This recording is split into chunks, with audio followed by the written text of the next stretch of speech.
dan kantor pos untuk menunjang kegiatanmu juga loh. Nah, itu dia sekilas tentang perpustakaan Universitas Indonesia.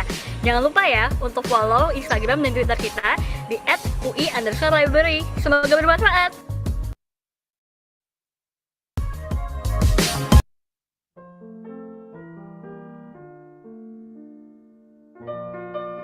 Itu dia sekilas tentang perpustakaan Universitas Indonesia. Jangan lupa ya untuk follow Instagram dan Twitter kita. We establish as the key information industry partner with our customers. Building your library e-resources can be a huge undertaking. iGroup is here to serve all of your information needs, including technology, consulting, and K-12. We were awarded with Caring Company logo by Hong Kong Council of Social Service. In this era of open access, iGroup is here to support your changing need of skills, technology, and contents. Contact us at www.igroupnet.com.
Our mission is to support libraries in their efforts to get books in the right hands at the right time.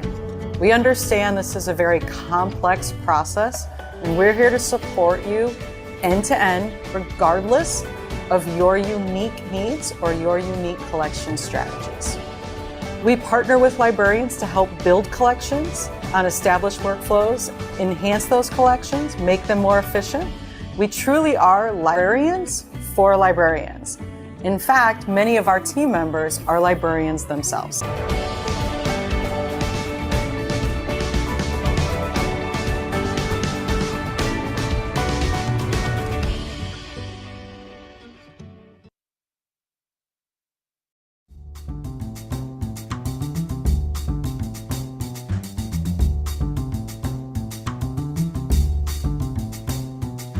You know JSTOR as your go-to source for academic journals and books.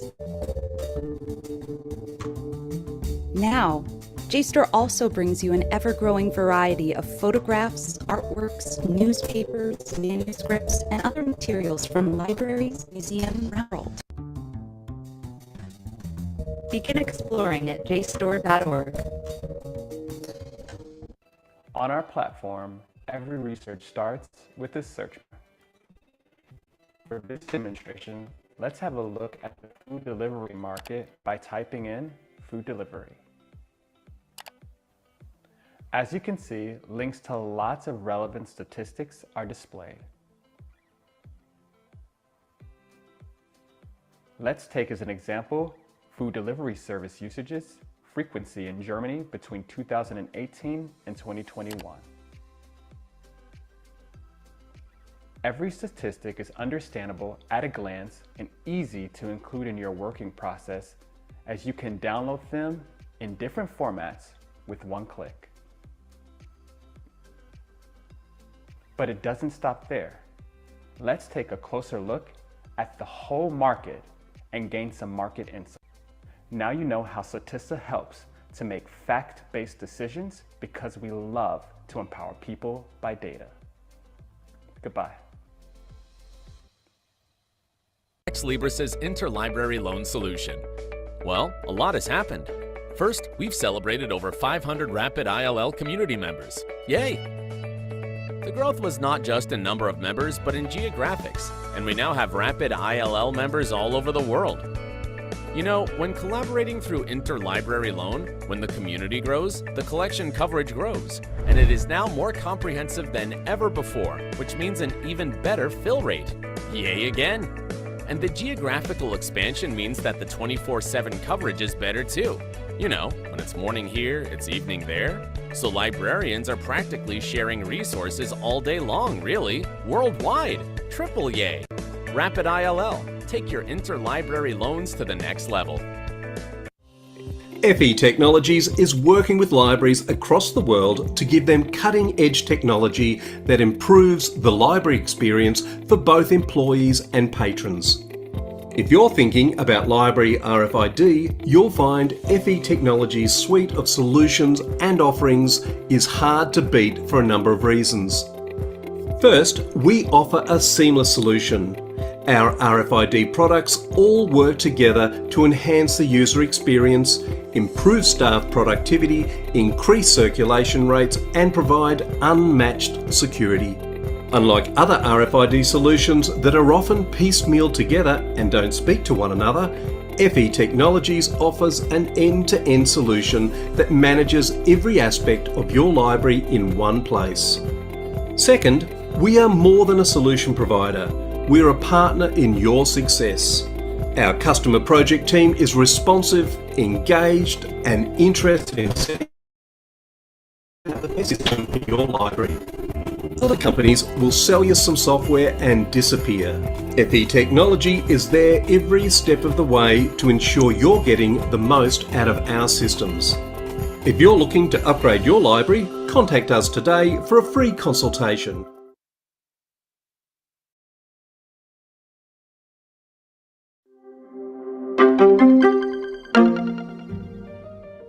Every day, professionals in health and science strive to make groundbreaking discoveries, make better decisions, and deliver better care. And we help them do it by empowering people with knowledge. But it isn't easy. There are always obstacles to overcome. One of Elsevier's boldest risks as a company was publishing Jewish exiled by the Nazi regime. Scientific progress was being crushed by prejudice, and director Ted Cloutz believed history would judge him harshly if he didn't help these refugees get heard. Risking imprisonment or worse, Elsevier English translations of their vital work. It was a brave, innovative decision and ensured that groundbreaking knowledge reached a global audience.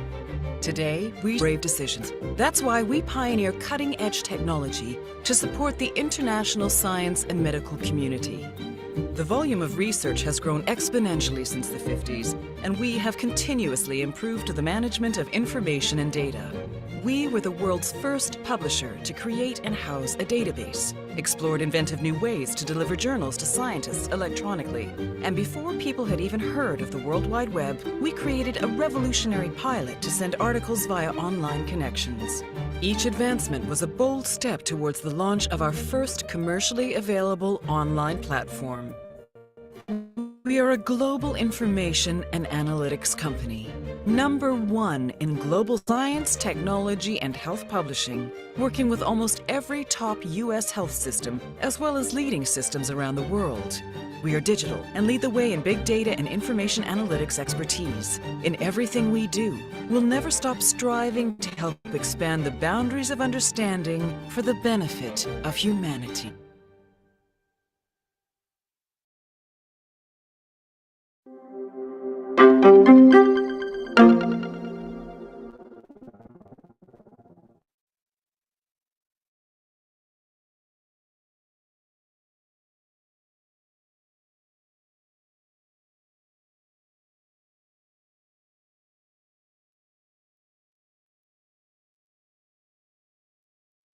Right. Assalamualaikum warahmatullahi wabarakatuh. Good morning and hello everyone. Welcome to the international webinar, Implementation of Artificial Intelligence in Academic Library to Support Library Services. This webinar is organized by Universitas Indonesia Library. Before we begin, we will be listening to the national anthem of Indonesia, Indonesia Raya. Everyone, please be ready.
Thank you, committee, and thank you everyone for listening to our national anthem. We are hoping that this webinar will run smoothly and also worthwhile for the attendees. To ensure today's event runs smoothly, we'll be praying according to our respective religions and belief. All right, everyone, let's start our prayer. Finished. Thank you, everyone. All right. Once again, welcome to the international webinar, Implementation of Artificial Intelligence in Academic Library to Support Library Services. This webinar is organized by Universitas Indonesia Library and supported by IGroup, Sagung Seto, Elsevier, and Jasa Raya Tama. I am Dita Garnita. I am librarian at Universitas Indonesia Library, and I'm your moderator for today. To start with, it's an honor for me to inform that among us here, we have the Honorable Professor Dr. Insinyur Dedi Priyadi, DA, as the Acting Vice Rector for Academic and Student Affairs, Universitas Indonesia. And we also have Ibu Maria Esos MPU as the head of Universitas Indonesia Library. It's also an honor for us to be joined by our speakers. Joining us today from Malaysia is Mr. Mahbub Yusuf as the Chief Librarian of University Putra Malaysia. And we also have here with us Professor Dr. Engineer Wisnu Jatmiko, STMCom, as the professor at the Faculty of Computer Science, Universitas Indonesia. Good morning, Mr. Yusuf and Prof. Wisnu. I also would like to say good morning and welcome to all participants. Thank you so much for joining us today. All right, everyone, now I will show you today's agenda. All right, let's see what's the agenda for today. We'll start the webinar with the opening and welcoming remarks from our Vice Rector and Head of Library, followed by the presentations from our speakers. So in this webinar, each speaker will be given about 40 minutes for their presentations. And the presentations will be followed by 45 minutes of Q&A sessions. After that, we'll have quiz sessions for the participants and important announcement from the committee. And we will be concluding our webinar at 12 noon. All right, everyone, that was the agenda for today. And to start our webinar this morning, we invite the Vice Rector of Academic and Student Affairs of Universitas Indonesia, Professor Dr. Insinyur Dedi Priyadi, DEA, to deliver the opening speech as well as to open the webinar. Everyone, please welcome Professor Dedi Priyadi.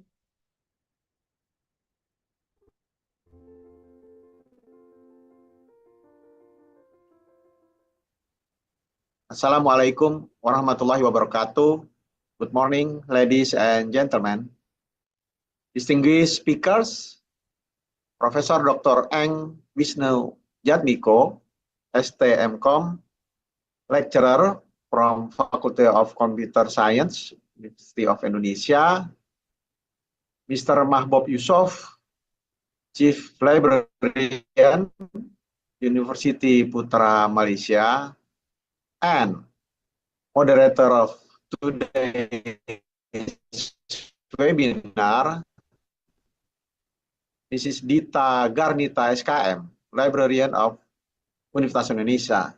My respect to Mr. and Mrs., Vice Chairman of the Associations of Librarian and Academic Libraries in Indonesia, second lecturers and student of Universitas Indonesia, third head of UI Library, coordinator and staff, distinguished ladies and gentlemen, and international webinar. Praise be to Allah Subhanahu wa Ta'ala for His permission. We are gathered here today on the occasion of the international webinar organized by the University of Indonesia Library with the theme implementations of art in life of 20 and 24. Ladies and gentlemen, it is my great pleasure to welcome you to the UI Library 39th International Webinar on the perspective of artificial intelligence in academic libraries. Specifically, how it enhances the quality and accessibility of library services. Academic libraries have traditionally been the hub of higher education, facilitating research, teaching, and learning. However, the demand placed on libraries have changed dramatically due to the rapid advancement of technology. Personalized services are critical to the use of artificial intelligence in academic libraries. Chatbot and virtual assistant are examples of AI systems that are being used to answer frequently asked questions in real time. By providing fast, accurate results and even suggestions based on user activity, these technologies help researchers and students navigate the library catalog.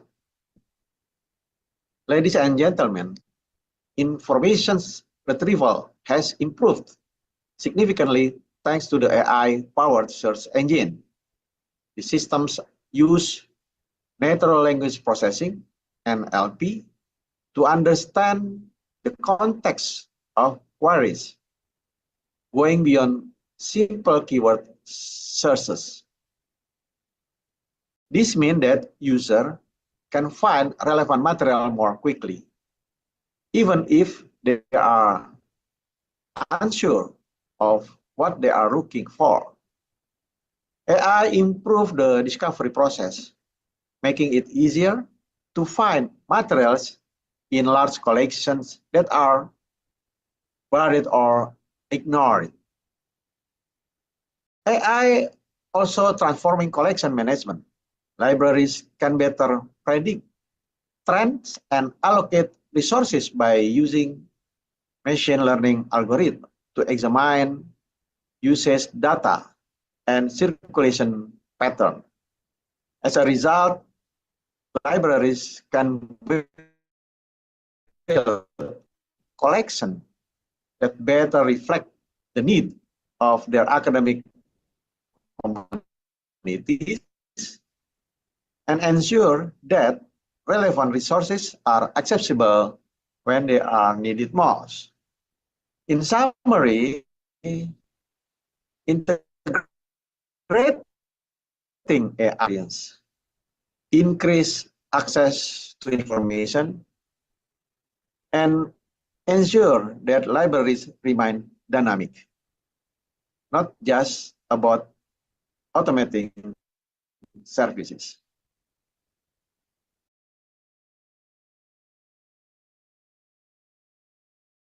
Ladies and gentlemen, before we start, I would like to express my sincere appreciation to all of you who have generously helped us to make this event a success. I would like to thank everyone involved,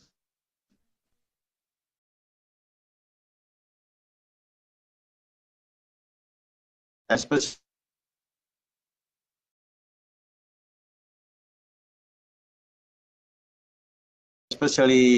the speakers, the moderator, the head of the library, the webinar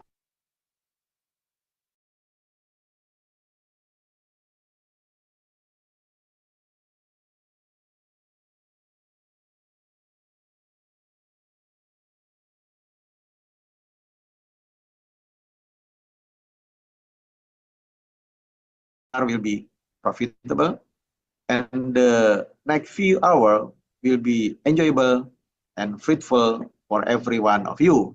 Thank you very much. Wabillahi taufiq wal hidayah. Wassalamualaikum warahmatullahi wabarakatuh. Waalaikumsalam warahmatullahi wabarakatuh. Thank you so much, Prof. Dedi, for the very insightful remarks. As said before by Prof. Dedi, we are also hoping that AI can help librarians to create personalized services and improving accessibility of our collections and improving library services in general. Thank you so much, Prof. Dedi, for the opening remarks.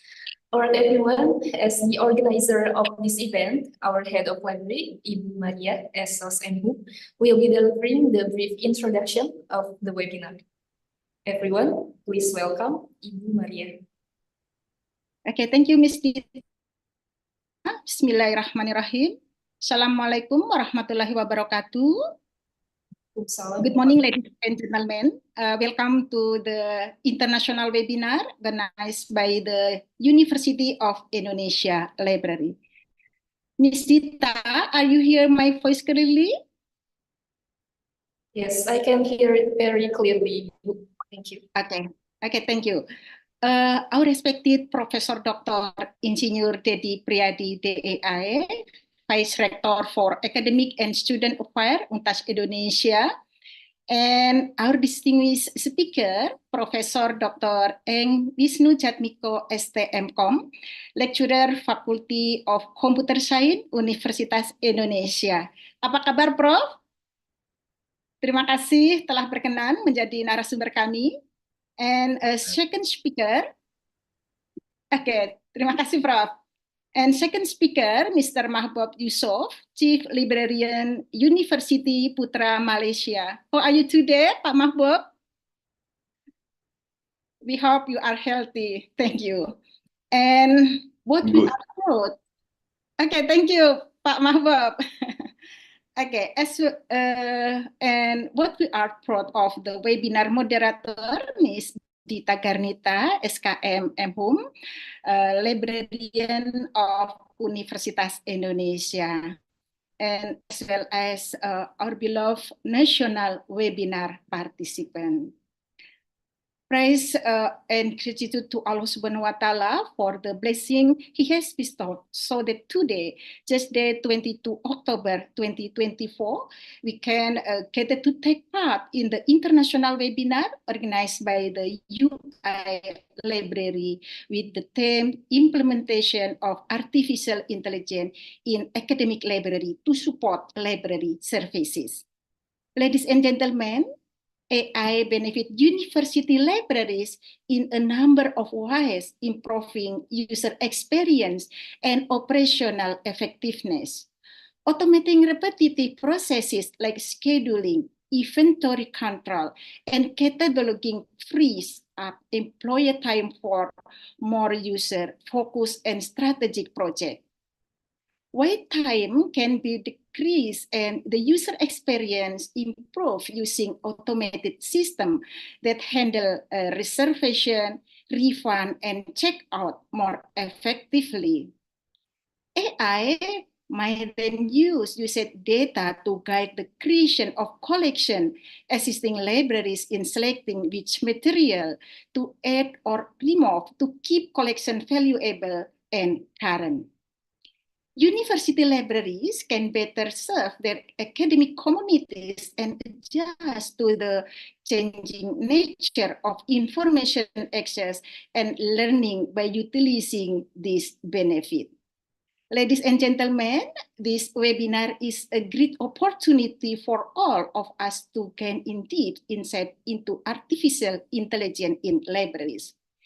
On this occasion, we invite two competent speakers who will share their knowledge and experience with all ladies and gentlemen. Namely, the speaker is Professor Dr. Eng Wisnujatmiko, lecturer Faculty of Computer Science, University of Indonesia, who will deliver his material about overview of AI in libraries, current application of AI in library services, positive and negative aspect of artificial intelligence implementation in higher education, ethical concern and quality of education issues, and best practices for implementing AI. Then, second speaker in this webinar is Mr. Mahbub Yusof, Chief Librarian, University Putra Malaysia, with his material about enhancing library services with AI, current application and best practices, and strategic integration of AI in academic libraries, future direction and ethical consideration, and strategic planning for AI implementation and ethical consideration in AI use. Ladies and gentlemen, I would like to invite all participants to participate enthusiastically in each session, ask questions, discuss, and share ideas. Let's make today a momentum to enrich our understanding of the importance of AI to support libraries. Ladies and gentlemen, before I end, as head of the UI Library, I would like to express my highest appreciation and thank to all parties, especially to the Vice Rector of Academic and Student Affairs at UI, speakers and moderator, UI Library partner, participants, coordinator and staff, committee chair, Mrs. Sri Tantina, and all the committee members who I cannot mention one by one, who have prepared everything so that today's international webinar can run well. have an enjoyable time by attending the webinar. Perhaps we can all live with insightful ideas and fresh motivation. Thank you very much. Wabillahi taufiq walhidayah. Wassalamualaikum warahmatullahi wabarakatuh.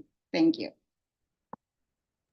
All right. Waalaikumsalam warahmatullahi wabarakatuh. Thank you so much, Ibu Maria. And as Ibu Maria mentioned, AI has potential to benefit academic libraries in several ways. So this webinar is the first step for a lot of us to educate ourselves about the benefits, as well as the ethical concern of the AI applications in academic libraries. So thank you so much, Ibu Maria, for the delighting speech. All right, everyone. So before we begin our main session, I would like to invite the Vice Rector of Universitas Indonesia, Head of Universitas Indonesia Library, and our honorable speakers, Prof. Wisnu Jatmiko and Mr. Mahmoud Yusuf, as well as all of the participants to open their camera for the photo session. All right, the committee will conduct the photo session. Mr. Hanafi, if all of the participants have opened the camera, you may begin the photo session. Okay, please open your camera. I will start the photo session. 1, 2, 3. Next. 1, 2, 3. Okay, thank you. Okay, thank you, sir. Thank you very much, Mr. Hanafi, and thank you everyone for participating in the photo session. All right, everyone. So before we start, I would like to remind all participants to please keep your mic off during our webinar, and you can change your display name to your institution _ your name. If you have any questions or comments, you might submit the questions later at our Slido link that will be posted in chat by our committee. And please do not record any video of our webinar or take any screenshots. We will be posting the webinar recording on our YouTube channel, youtube.com at Perpustakaan UI. We'll also share the webinar materials link as well as the attendance link at the end of the session. And I would like to also thank once again to our supporter, iGroup, Sagung Seto, Elsevier, and JSTOR for supporting our webinar. All right, everyone, now it's time for the main session or the presentation session. All right, everyone, as we all know, artificial intelligence is now a prima donna.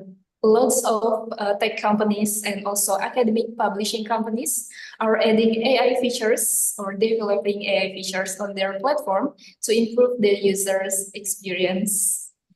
And as a library and information professionals, can we use AI to improve our library services? And is it possible to use AI in academic libraries ethically?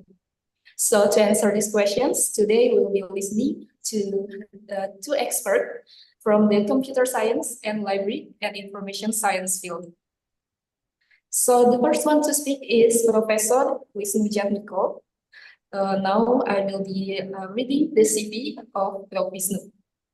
So Prof. Wisnu is the professor at the Faculty of Computer Science, Universitas Indonesia, and he is also the head of Universitas Indonesia AI Research Cluster. Prof. Wisnu had his bachelor and master's degree from Universitas Indonesia and Doctor of Engineering from Nagoya University, Japan. And as the chairman of international conferences indexed by Scopus, and also as part of the advisory board, Wisnu is well known in national and international academic community.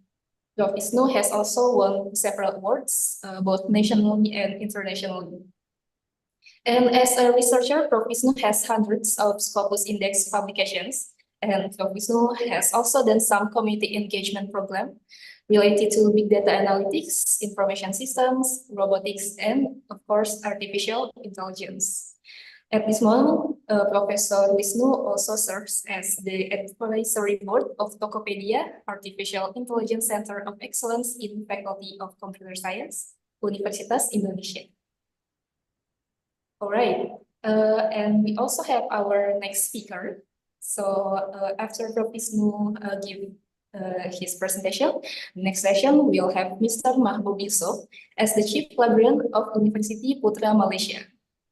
So before becoming the Chief Librarian in the University Putra Malaysia, Mr. Yusuf has a long career in University Malaya as a lecturer in the Faculty of Computer Science and Technology for 8 years, and also as Senior Deputy Chief Librarian for 7 years. Mr. Yusuf is also very productive in publishing his research. So his national and international publications are available in Google Scholar. And to all of the participants, if you want to get to know Mr. Yusuf more, you can connect via LinkedIn or visit his blog or university profile page. All right, everyone. So first, we'll be listening to the presentation from Professor Wisnu Jatmiko. Dr. Wisnu will be talking about artificial intelligence and generative AI, automation of routine tasks, personal service for users, and also best practice, barriers, as well as ethical concerns for AI implementation. Everyone, please welcome Professor Dr. Wisnu Jatmiko. Thank you, Mbak Dita, as a moderator. Assalamualaikum warahmatullahi wabarakatuh.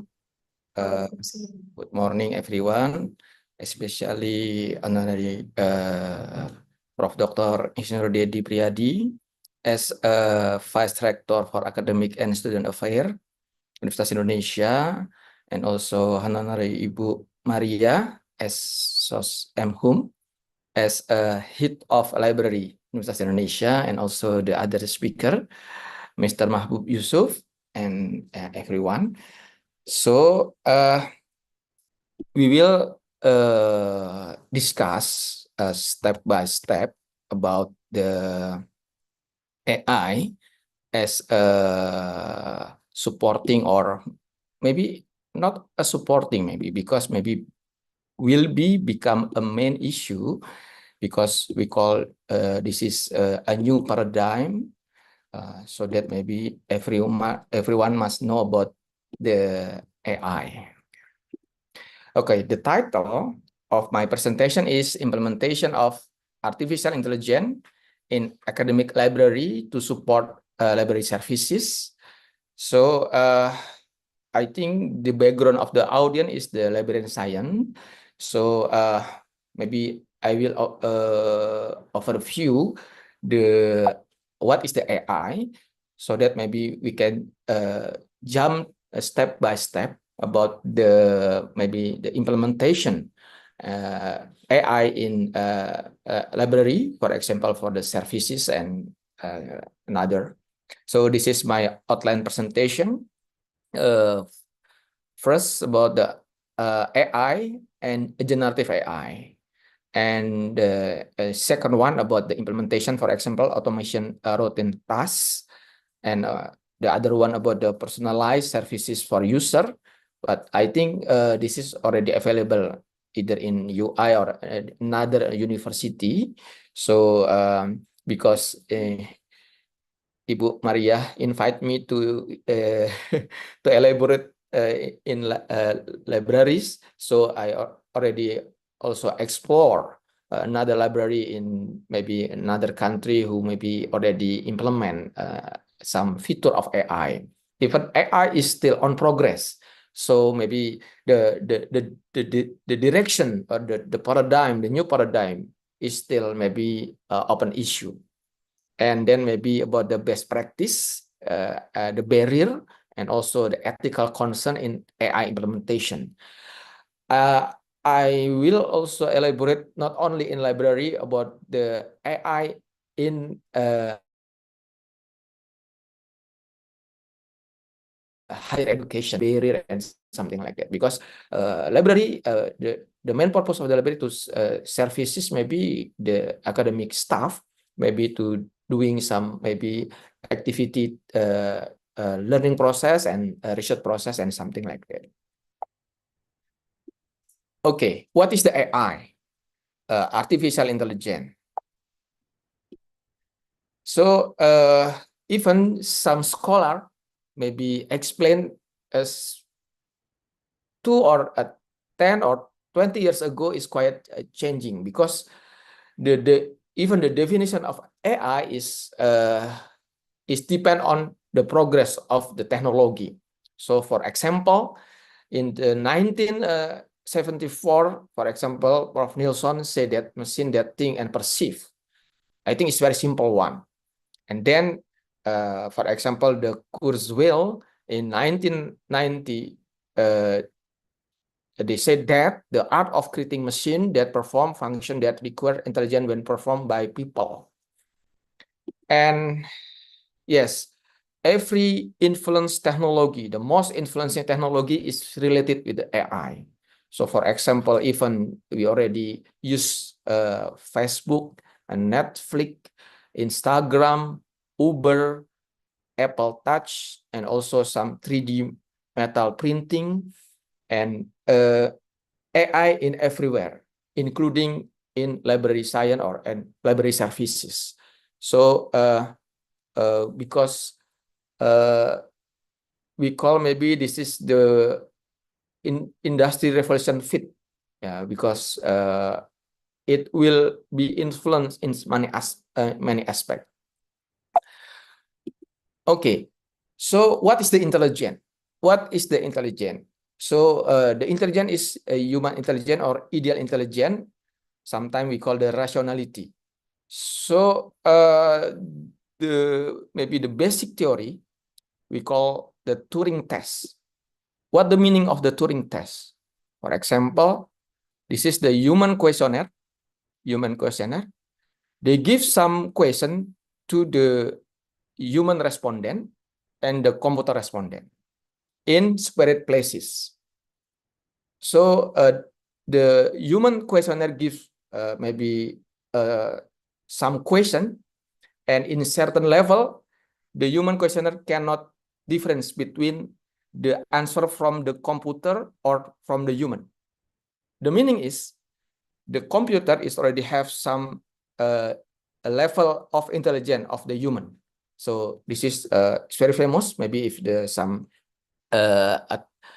audience want to explore, maybe there is a good movie about the Turing movie about 1 hour. They explain very detail about the documentary of the Turing, and they give some maybe easy example, so that maybe everyone who don't have background in computer science can understand easily. And now we jump to the generative AI of some deep learning. In a certain level, they already beat the grandmaster chess, the world chess champion, for example. And so also the Go.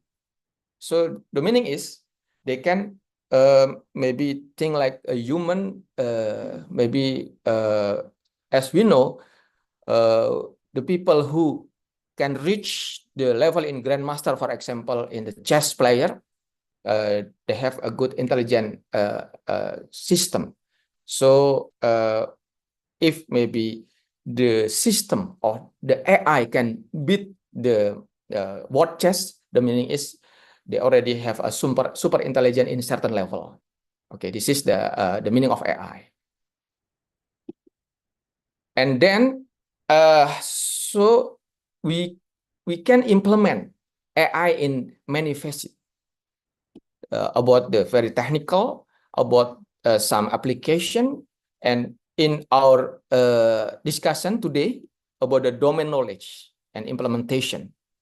For example, in library and something, another example.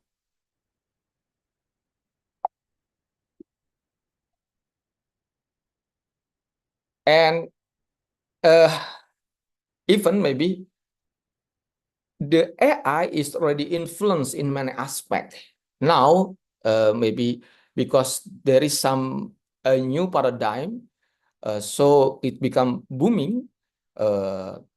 We call the generative AI, because some researcher already find some new algorithm and new method to implement some massive idea, so that maybe the computer or the system can think maybe like human and can give some play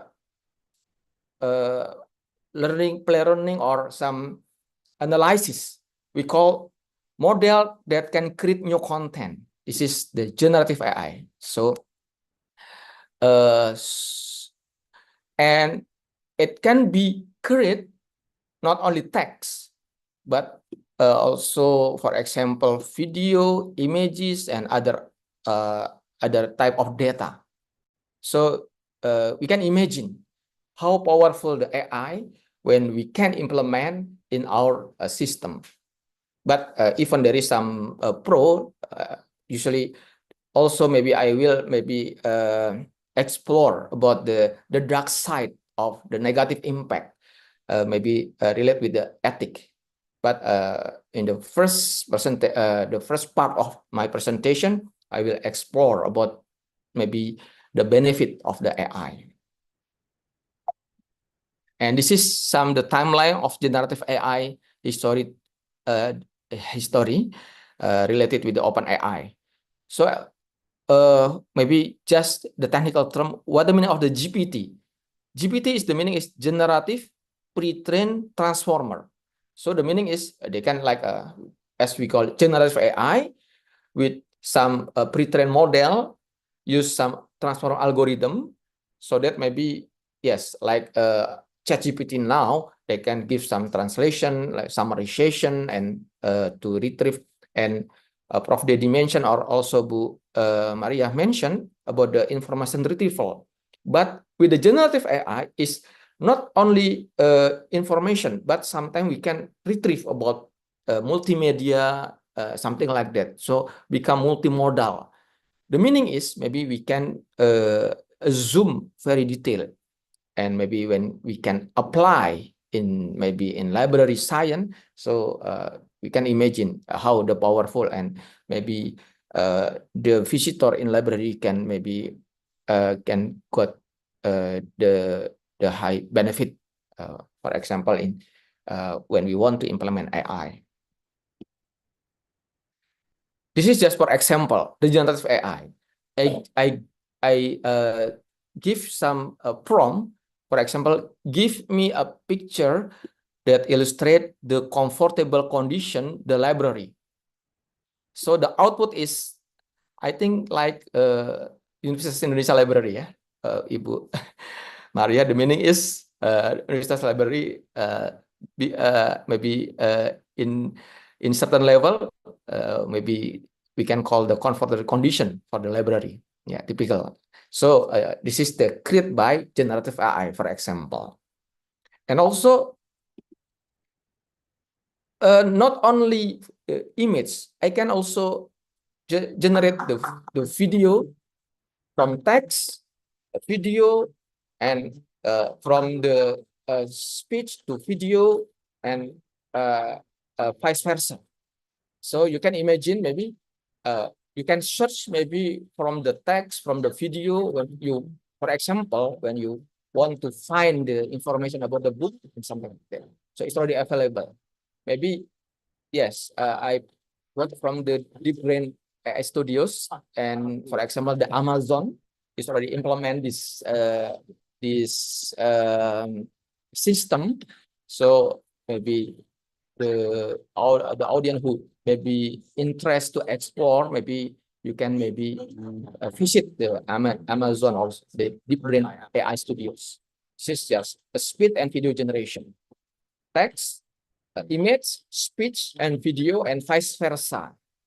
Yeah, yes, this is, and can implement the new content. So for example, yes, this is just example. For example, in the architect design, the design of maybe apartment, the AI can maybe produce every combination of the output. Then maybe they can maybe find which one the better, and then maybe the designer can choose and can maybe to improve the quality, maybe to fulfill in certain level for the recruitment from the stakeholder, and yes, become very fast and can create a new content, search multimodal and something like that.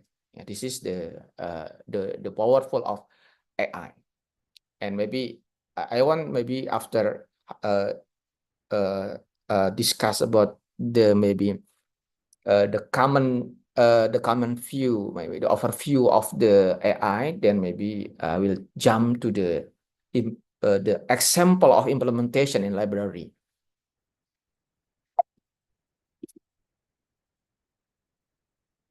And this is the Mona Lisa, the portrait of Mona Lisa. The fact the Mona Lisa never smile, but use the generative AI, we can create become smile. But the meaning is sometimes it's become very dangerous. So sometimes we call the social construction, misunderstanding, perception and something like that. So this is also the dark side of AI. And also this is We're for example, entering an era the which our deepfake, enemies can make it look like who anyone can saying maybe anything at any point in time. replace or Jordan Peele created this fake video of exercise President Obama to some, demonstrate how easy it you know, is to to put create words in someone else's mouth. Moving deepfake forward, we video, need to be more vigilant sometimes with what we become trust from the internet. a guidance. Not everyone bought it. To But the technology behind such yes, frauds is rapidly improving. Even as the worries AI, increase about their potential. there is two problems in AI. We call the bias and the hallucination. Maybe I will maybe give some sample of the bias and hallucination, and also yeah, and it's become very dangerous when we don't know the effect of the bias of hallucination. This is maybe just what is the difference between the old style AI, maybe we call, for example, predictive AI, and the generative AI. Even use the predictive AI is already powerful. So, for example, use the predictive AI that collect and analyze data to predict future occurrence, and then I can understand the pattern in data and make informed prediction. This is like information retrieval in the text, but it's also we call the multimedia retrieval information. And then there is a new type of AI we call a generative AI. So enable user to quickly generate a new content based on variety of input. The input is not only text, as I mentioned before, image, sound, and animation, 3D model, and other type of the data. And there is also available in maybe in the market about the software, and also we can also develop with our maybe our development team, so that maybe the generative AI can comply with the business process in a library institution. But okay, this is the generative AI advantage. Yes, so high performance processing rate and data pattern search. So maybe can match some maybe the content of the book, then maybe can make some relationship between maybe the similarity of the book, so that maybe the visitor in from the library can maybe find the main book, then what maybe can find easily, maybe when they want to support the main book to find another related book, maybe for to find a new theory, to read some information, something like that. And also efficiency for repetitive and tedious tasks, just sorting that and something like that. So it's very useful, this generative AI. So, for example, this is automation. This is example automation routine task in library. Example. Yes, we must know about the business process. Maybe because I am not a librarian science, but maybe I try to learn about the business process in a library. So maybe when, for example, when you want to implement the AI, for example, at least we must discuss with the domain expert and also discuss with the developer and also about the master plan. Maybe how we want to use the AI in supporting our library for example for the services or for another task. So I put some the new the recent advanced implementation of generative AI in library, for example, automation tasks and optimizing workflow, and also the document processing and archive tasks, because not only text, but also maybe can processing and archive the image in the book or image in the journal. Then maybe and when we maybe explore with maybe more than one feature, become multimodal. The meaning is maybe we can improve the validation of the content of the book, for example, and also we can maybe use maybe to improve our cataloging and metadata management, and of course use user services and support. For example, we can maybe build chatbot, then maybe they can maybe replay 24-hour, for example. And now, for example, generative AI can replay maybe similar with the human capability. Okay. And this is, for example, in Library Cornell University, they already maybe, yes, I don't know, maybe please correct me if I'm wrong, because the most important thing maybe the first one, when we want to implement the AI, there is some digitalization, or I don't know, maybe even the books are not available in soft copy, for example, or but maybe at least the abstract or the we can maybe find with automating test and optimization workflow, for example. So the key feature of the AI power booking system, for example, online resource reservation. So research study room, for example, equipment on event spaces directly through an online portal. Then maybe yes, maybe for example, maybe they can improve the utilization of the resources, and also automated available management. Yes, and also personalized recommendation. And it's also very important. With the AI, maybe we can collect the history of the user. So maybe maybe when we maybe purchase the book in Amazon, even we buy some book, the title, for example, AI, then maybe after we buy, for example, sometime the Amazon send some recommendation system about the new books related with our new book, which we already buy, for example. And also, for example, the student who maybe usually borrow the book entitled, for example, AI, then there is a new book in the library, so maybe we can give some recommendation system. So I think it's become very good experience to services maybe visiting in our laboratory. And also, yes, of course, when we already have a history of the maybe user, maybe it can be for the data analysis and optimization, for example, like resources, for example, and book and something like that. And this is already implemented in Cornell library.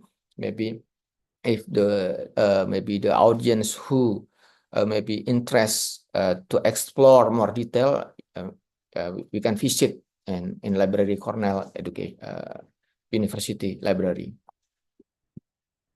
And this is also document processing and archive tasks, as I mentioned before. Maybe the collection we call optical character recognition, not so maybe we just send the image, the picture, then maybe they can give some maybe detailed content of the books and give some recommendation and link about the some relation with the some book or journal and something like that. So the searching is not from only from the text, but maybe we can from the some character, from image, from video, and something like that. Yeah, this is also we can maybe implement when we already know how to use generative AI in our library system. Okay, and then cataloging and metadata management.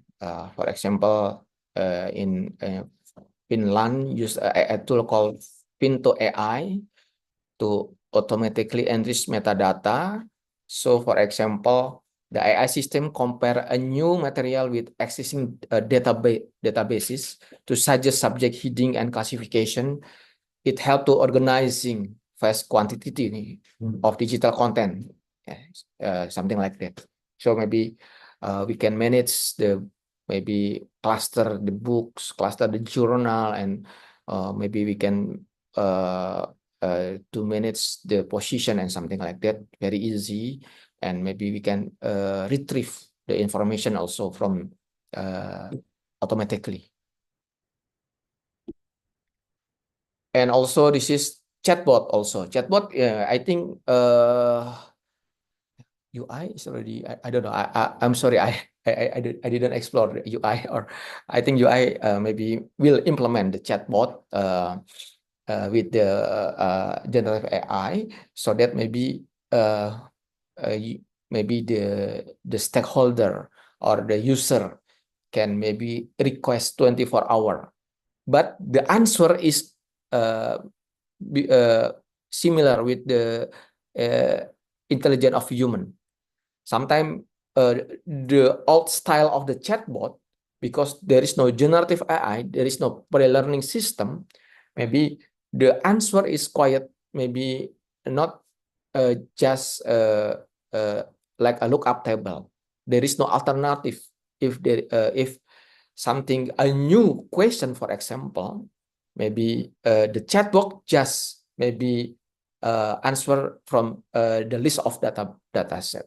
But with the generative AI, because they can create a new content, and then maybe if, for example, there is a question from the user, a new question, so maybe the chatbot based on generative AI can answer maybe yes, a new answer, but the quality of the validity of their answer is quite good. So why the chatbot is become a booming, because it's please take it into account. The chatbot is quite different compared with the old style chatbot, because when we put generative AI, the chatbot become maybe very user friendly, and they know about the natural language processing very well. This is the advantage when we implement a generative AI. And also automated storage retrieval system, for example, barcode scan of book, land book into based on the size with information from barcode, save book to storage, robot assisted, yeah, and then maybe bookstore database, track book location and book requests. So so this is the process. So this is from the library for point of view. They prepare like a bookstore database and book identifier and location direct. And for example, when there is some book request, it's quite easy. Automated storage and retrieval system is already available in some I think it's very common in the university in some country. And yes, this is, for example, the Charles Library at the Temple University as a storage solution, including traditional OpenStack and also the expand student study space and something like that to optimize the resources. Because when we can maybe optimize the space and we can use the other space become to other purposes, for example. And also this is personalized services for user, for example. And this is just what type of the user, for example, like a Mercury, Mars, Venus, or maybe there is student from the social science, student for the engineering or science, and also the health science. Maybe there is some, the services is quite different. So we call this is the personalized service. In the old style library, the type of services is maybe there is some SOP, only one or two type. But using generative AI, maybe we can services for the user maybe similar with their personality. The meaning is the user can maybe interact with the resources in our library resources, maybe become more engagement. This is we call the personalized services for the user. And yes, this is just example also in the University of Queensland or another university. Maybe I will also maybe explore and also I will give the UI library what the maybe master plan for, if maybe because I'm also in Senate academic become IT assessment in our university, but because I just explored the most recent advance, I'm sorry, maybe later maybe Ibu Maria or the staff of University of Indonesia can maybe give some example in University of Indonesia, but I'm sorry, I just search in the recent advance in another university.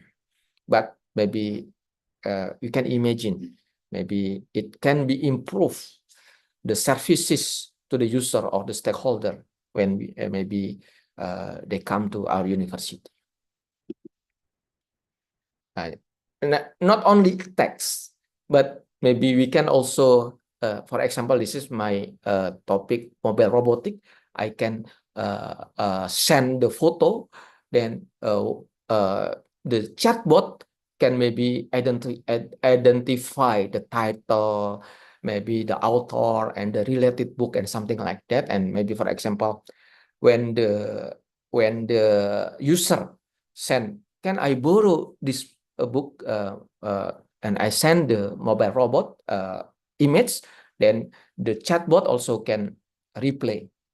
Maybe yes, this is AI personalized services.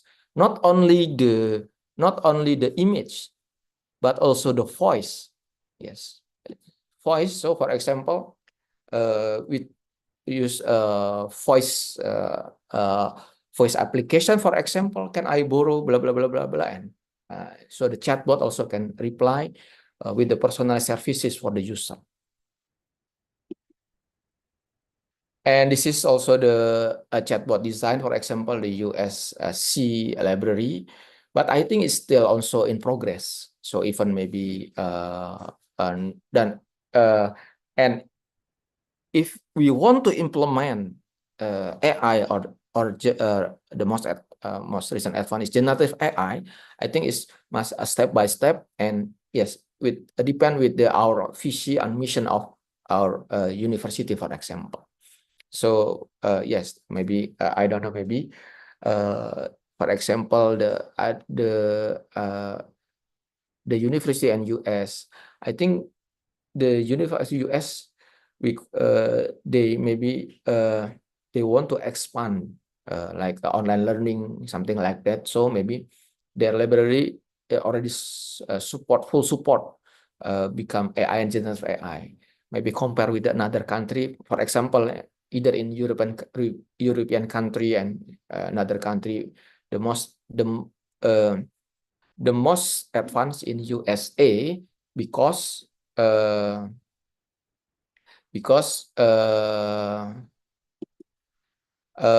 USA also have some mission, for example, to expand his resources, become online resources and something like that.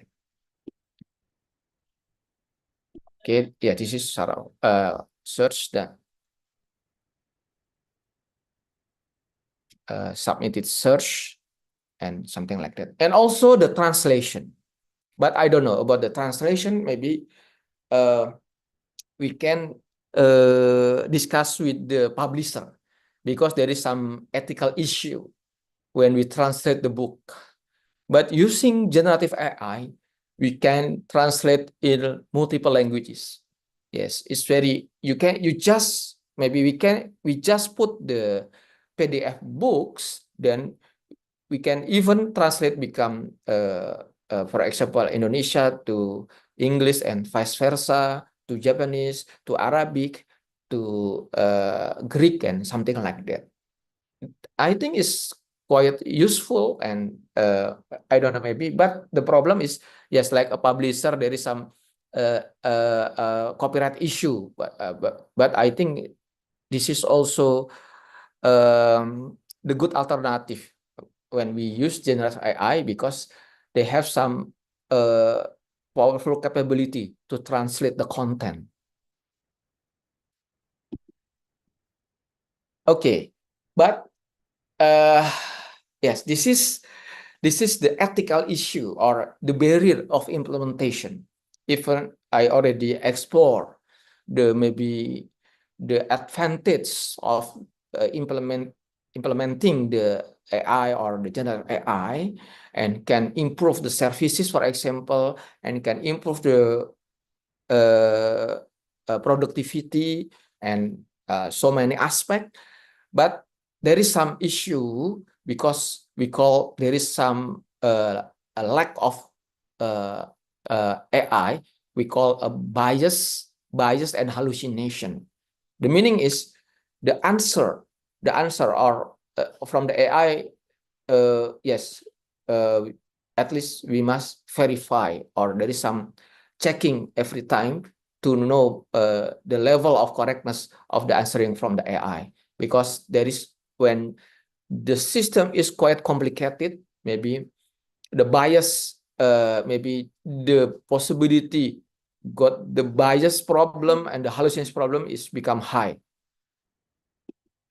And for example, this is recommendation from the UNESCO, when maybe we want maybe in periodic, for example, maybe some assessment to look our system to verify the output is still accurate or not. Then there is some expert or some, yes, some yeah, the high rank of maybe board director to give some authority to people, to some staff, for example, to look about the to verify the accurate of the output of the AI, because the inaccurate is still high in implementing in generative AI. And this is the possibility in teaching and learning, for example. And also the ethic problem and the guidance is still not available. But some, for example, UNESCO, I don't know, maybe the library association, maybe I try to find the library association about the ethic or the guidance, but because in the short time I cannot find. Maybe please maybe discuss with the library association. Is there any some guidance, for example, to implement AI or general AI in library community?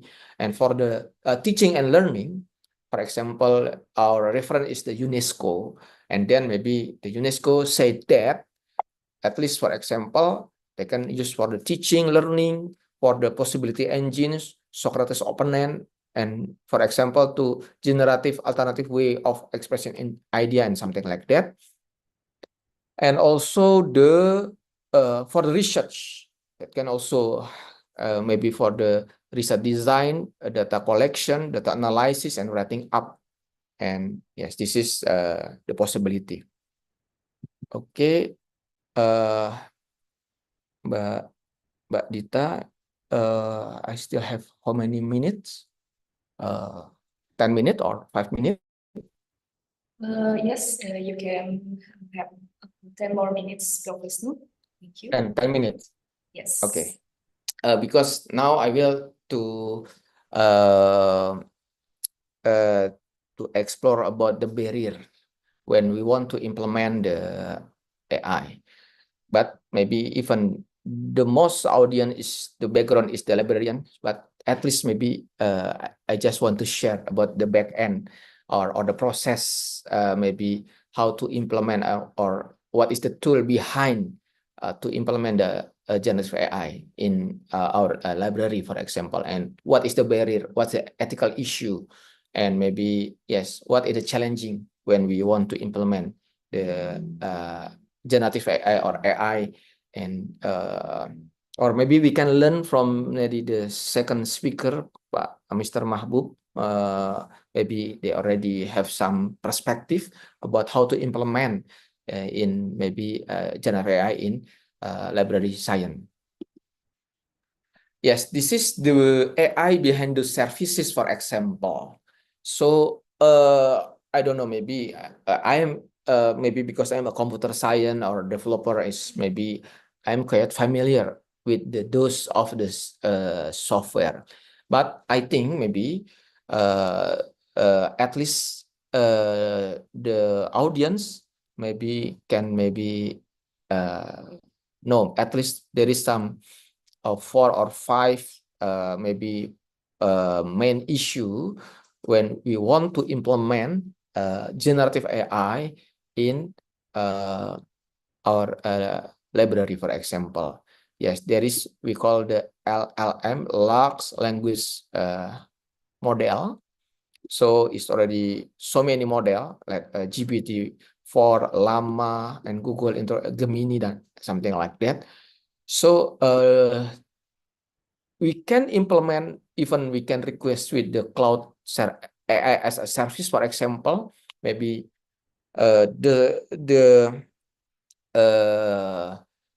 library maybe can implement at least 2 or 3 ways. For example, directly use AI as service, or maybe, but the problem is there is some data privacy issue, and or maybe we can maybe discuss with this third party with the data center. But the rule of the government in Indonesia, maybe the data center must in Indonesia, and it also is still debatable.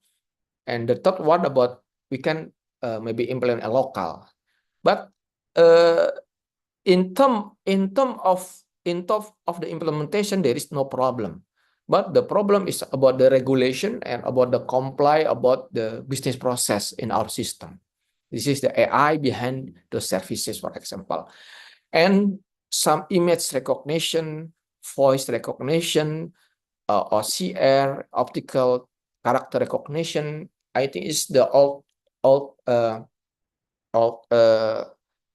innovation and already mature, and we can just maybe borrow from the output from the another maybe of office or software house, or also some researcher, and then we just put it all together, become our system.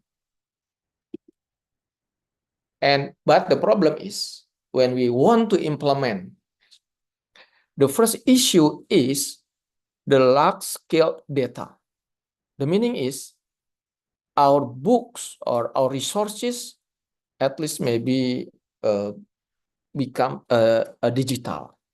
Yeah, digital. I don't know, maybe even in not only in library, in some maybe in some places, this is also maybe the most barrier problem because the data is quite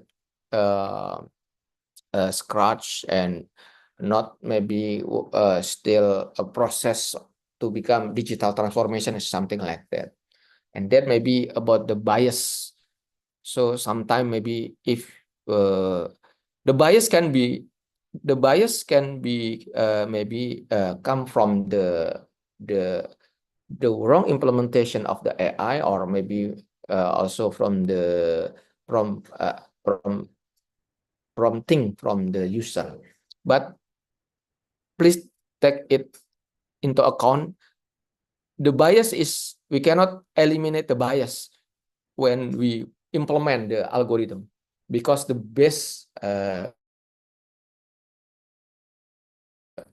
machine learning based on the statistic. The meaning is there is some bias, and also sometimes we cannot know about what's wrong when there is some problem, because there is the black box implementation, because AI we call just output based orientation, but sometimes we cannot explain when maybe the answer is quite not good, in not good level, or maybe in certain level we cannot accept it the answer, but sometimes it's quite difficult to maybe to know what's wrong maybe in our system.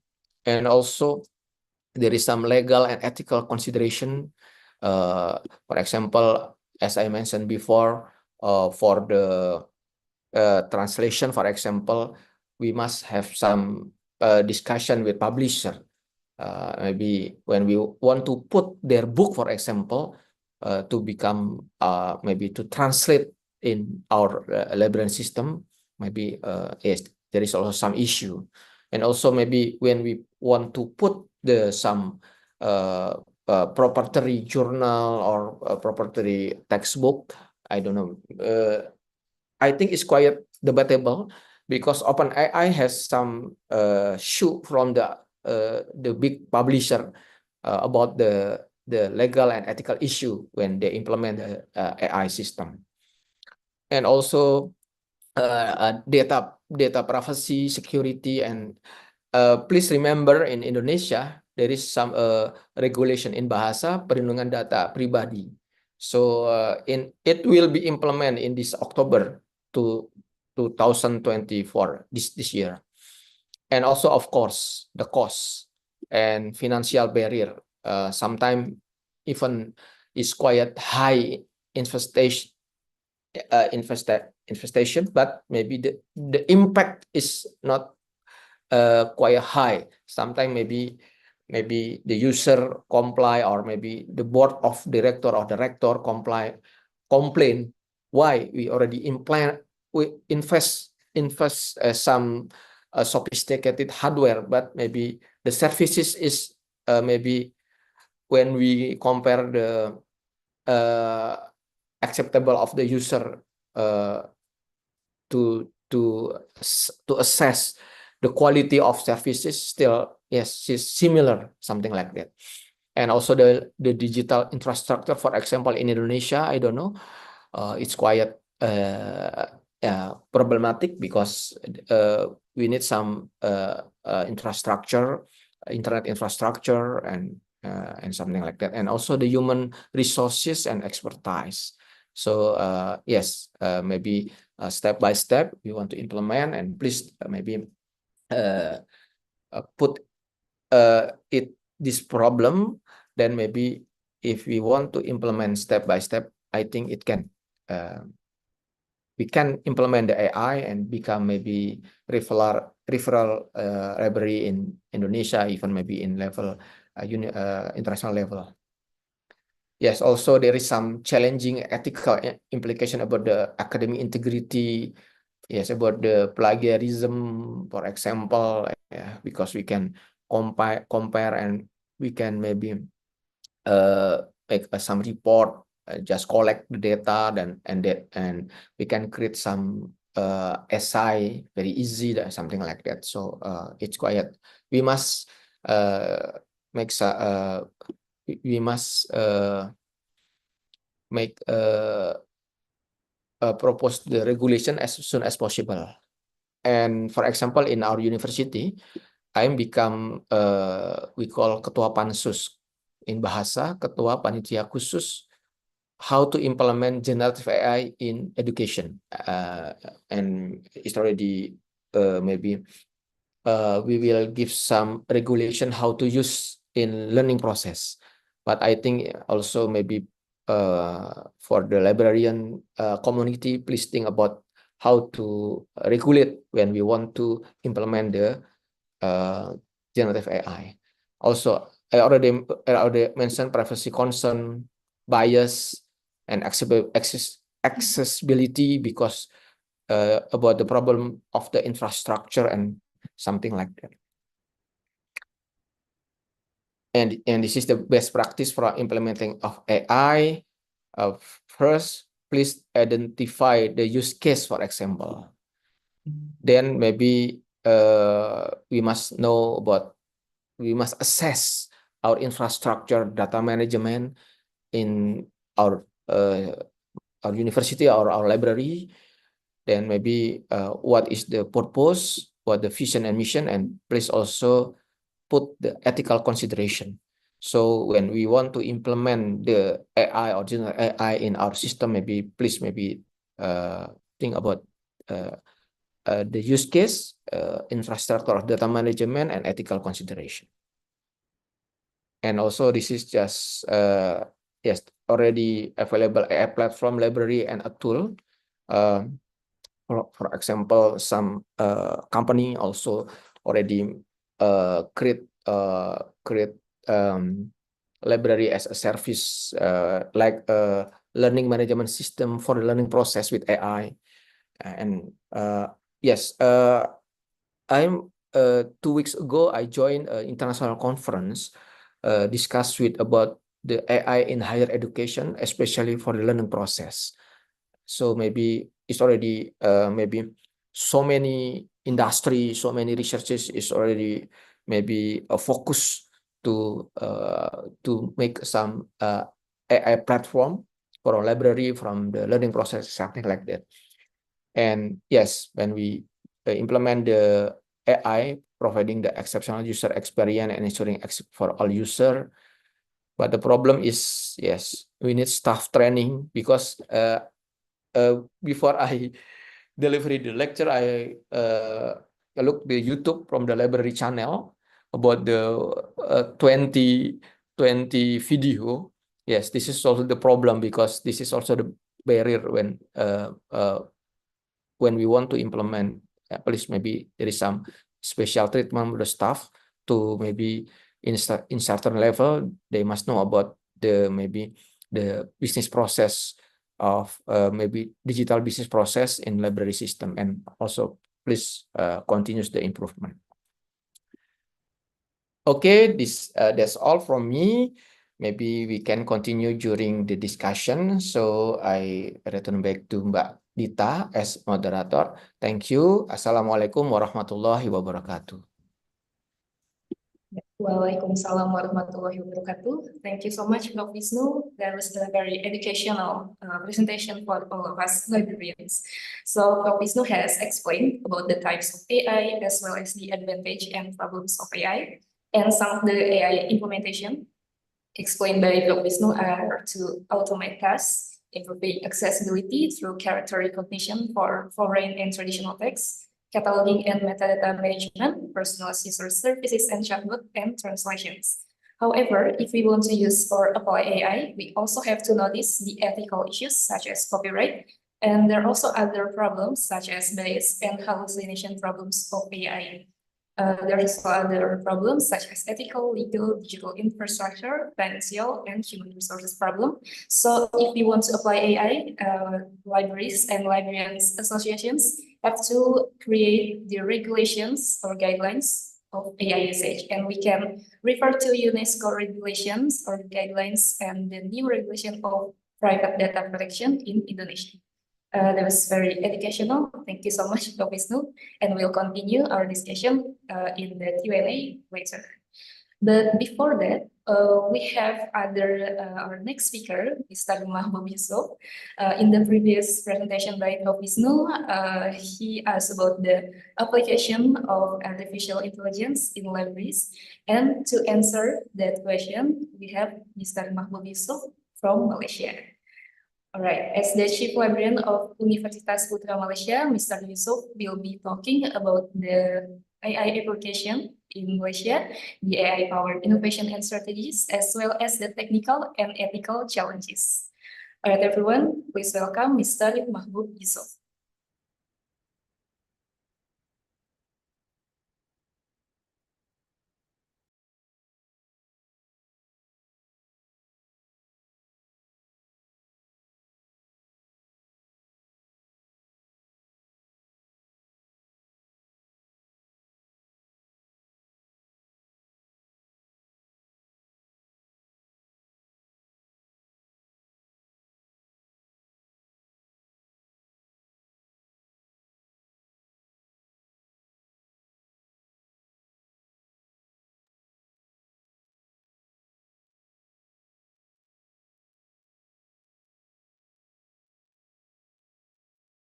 Assalamualaikum and selamat pagi. Salam, selamat pagi. Good morning, friends. Ibu Maria, lama tidak ketemu. Prof Wisnu, Bapak Prof Deputy Director. Saya sangat senang bisa berada di sini bersama anda semua. I'm delighted to be here with all of you today. Thank you for taking time to join this presentation. Together, let's explore the latest innovation and technologies that will elevate our library service to a new height. I hope this presentation will be both beneficial and inspiring for all of us. Well, before we proceed, let me share a brief introduction about my university and its library. University Putra Malaysia is one of Malaysia's largest and premier university, with 93 years of excellence in higher education, and is recognized as one of the top research universities in the region. The slogan of UPM, berilmu berbakti, with knowledge we serve, encapsulate the university dedication to advancing knowledge and serving the community through education and research. And this is our quick overview of the University Putra Malaysia Library. Our library features an impressive collection of over 800,000 print copies, including a specialized agriculture collection with more than 40,000 titles. We are proud to have a dedicated team of 55 professional librarians who are committed to supporting our academic and research needs. For more detail about our library, please visit our website there. And Prof. Wisnu just now provided an extensive explanation of AI, so I skip all the definition and all the basic information about AI. Let's explore some of Malaysia's major initiatives toward AI. For your information, we have empowering Malaysian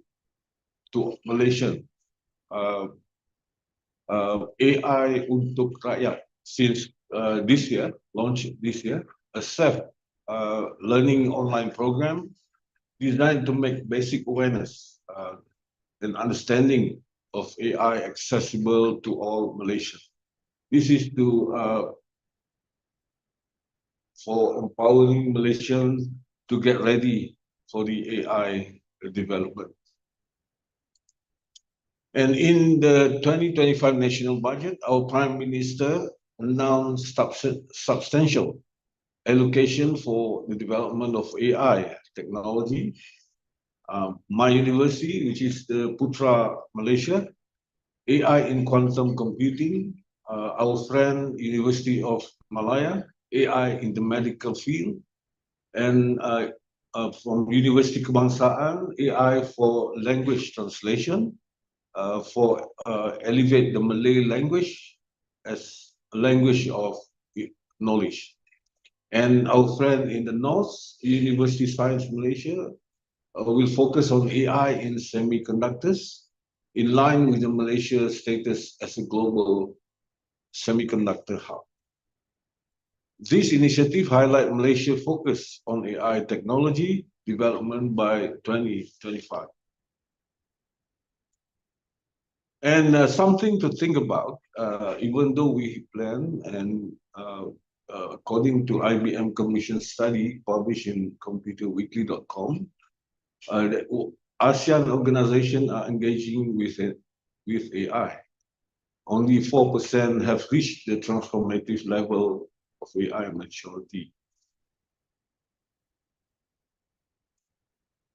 And libraries are evolving into dynamic tech-driven spaces that offer more than traditional book lending. They are becoming centers of innovation. They are learning and community support, adopting to the needs of modern patrons.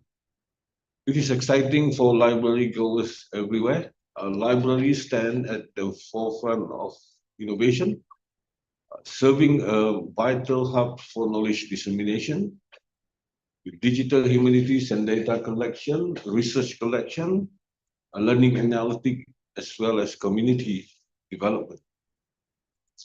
And yeah, it's like having a librarian in your pocket with the emerging technologies, with virtual libraries, AI especially becoming an integral part of library service, enhancing user experience through personalized recommendation, virtual assistant, and streamlined search capabilities. Yeah, it's like having a librarian in your pocket. And here are some interesting findings from the survey on the use of AI in academic libraries in Malaysia. This is just a preliminary analysis. And we asked about, does your library, university library currently use AI? It shows that a high adoption rate of 84% of university libraries are currently using AI, indicating widespread acceptance and integration of AI technologies. And what type of AI application are used in the library? This highlight the diverse application of AI in academic libraries, with chatbot being the most prevalent. A chatbot for customer service, the most widely used AI application with 18 libraries implementing it. This highlight the importance of enhancing user interaction and support. AI chatbot are now a common feature in many industries, from customer service to healthcare, making interaction more efficient and accessible. Image tag and recognition, the second most popular, used by 10 libraries, showing a focus on digitization and in managing textual and visual content efficiently. And let me check it. And libraries are employing AI for various purposes. as shown in the graph, including plagiarism checking, smart search, surveillance, automatic cataloging, data analytic, translation service, keyword detection, and bibliometric analysis. This diversity underscores the multifaceted benefit of AI in improving library service. Well, some challenges faced by university libraries in applying AI, which is high cost of implementation, the most significant challenge with 24 responses, a lack of technology skill and expertise, noted by 16 respondents, technology infrastructure readiness, perhaps they don't have a good network or good capability, good speed of network in the campus, cited by 14 respondents. Data quality and accessibility mentioned by 10 respondents, and difficulty in user or staff acceptance of change identified by 6 respondents, and data privacy and security issues, at least the least concern, with 4 responses. But this finding underscore the financial, technical, and human factors that impact the adoption of AI in academic libraries. This section highlight the current application and best practices of AI in academic setting. Before that, the report by Clarivate, Pulse of the library by Clarivate. This is available online, showing that AI plan on the rise, academic libraries leading the way. So the chart, the objective that are actively evaluating or planning to use AI technologies will be supporting student success, of course. The most common objective with the high percentage of libraries focusing on this goal, and improving research excellence, which be our main responsibility, indicating a strong emphasis on enhancing research capabilities, enhancing content discoverability. Libraries aim to make it easier for users to find relevant information, and improving staff productivity. Of course, AI technologies are also being considered to boost the efficiency of library staff. And these objectives reflect diverse ways libraries plan to leverage AI to improve their services and support their users.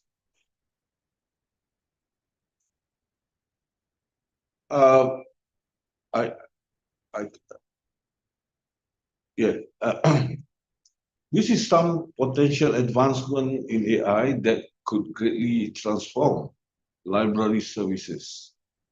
Just now, Prof. Vishnu explained more about the current application. I mean, the future would be insight as a service. This is AI could evolve to provide not just information, but deep intelligence, offering tailored insight to library users based on their research, interests, and past interaction. And also AI in smart libraries, human AI collaboration, advanced natural language processing, predictive analysis, and ethical AI development, AI in resource management, enhanced accessibility. AI could offer improved services for individuals with disabilities, such as advanced voice-assisted navigation and reading tools, and AI for staff training, AI-driven content creation, AI in strategic planning, AI for to enhance user engagement. As AI continues to advance, libraries could become more integral to the communities they serve, hopefully, adapting to the digital age with innovation and foresight. And this is just for your information. This is AI-driven content creation. The book actually created by AI, published by Springer Nature. This claimed to be the most significant AI project to date. A book of in 2019, as claimed by Publisher Association. And this is an example of successful AI implementation in the library. Of course, the chatbot and virtual assistant, automated cataloging,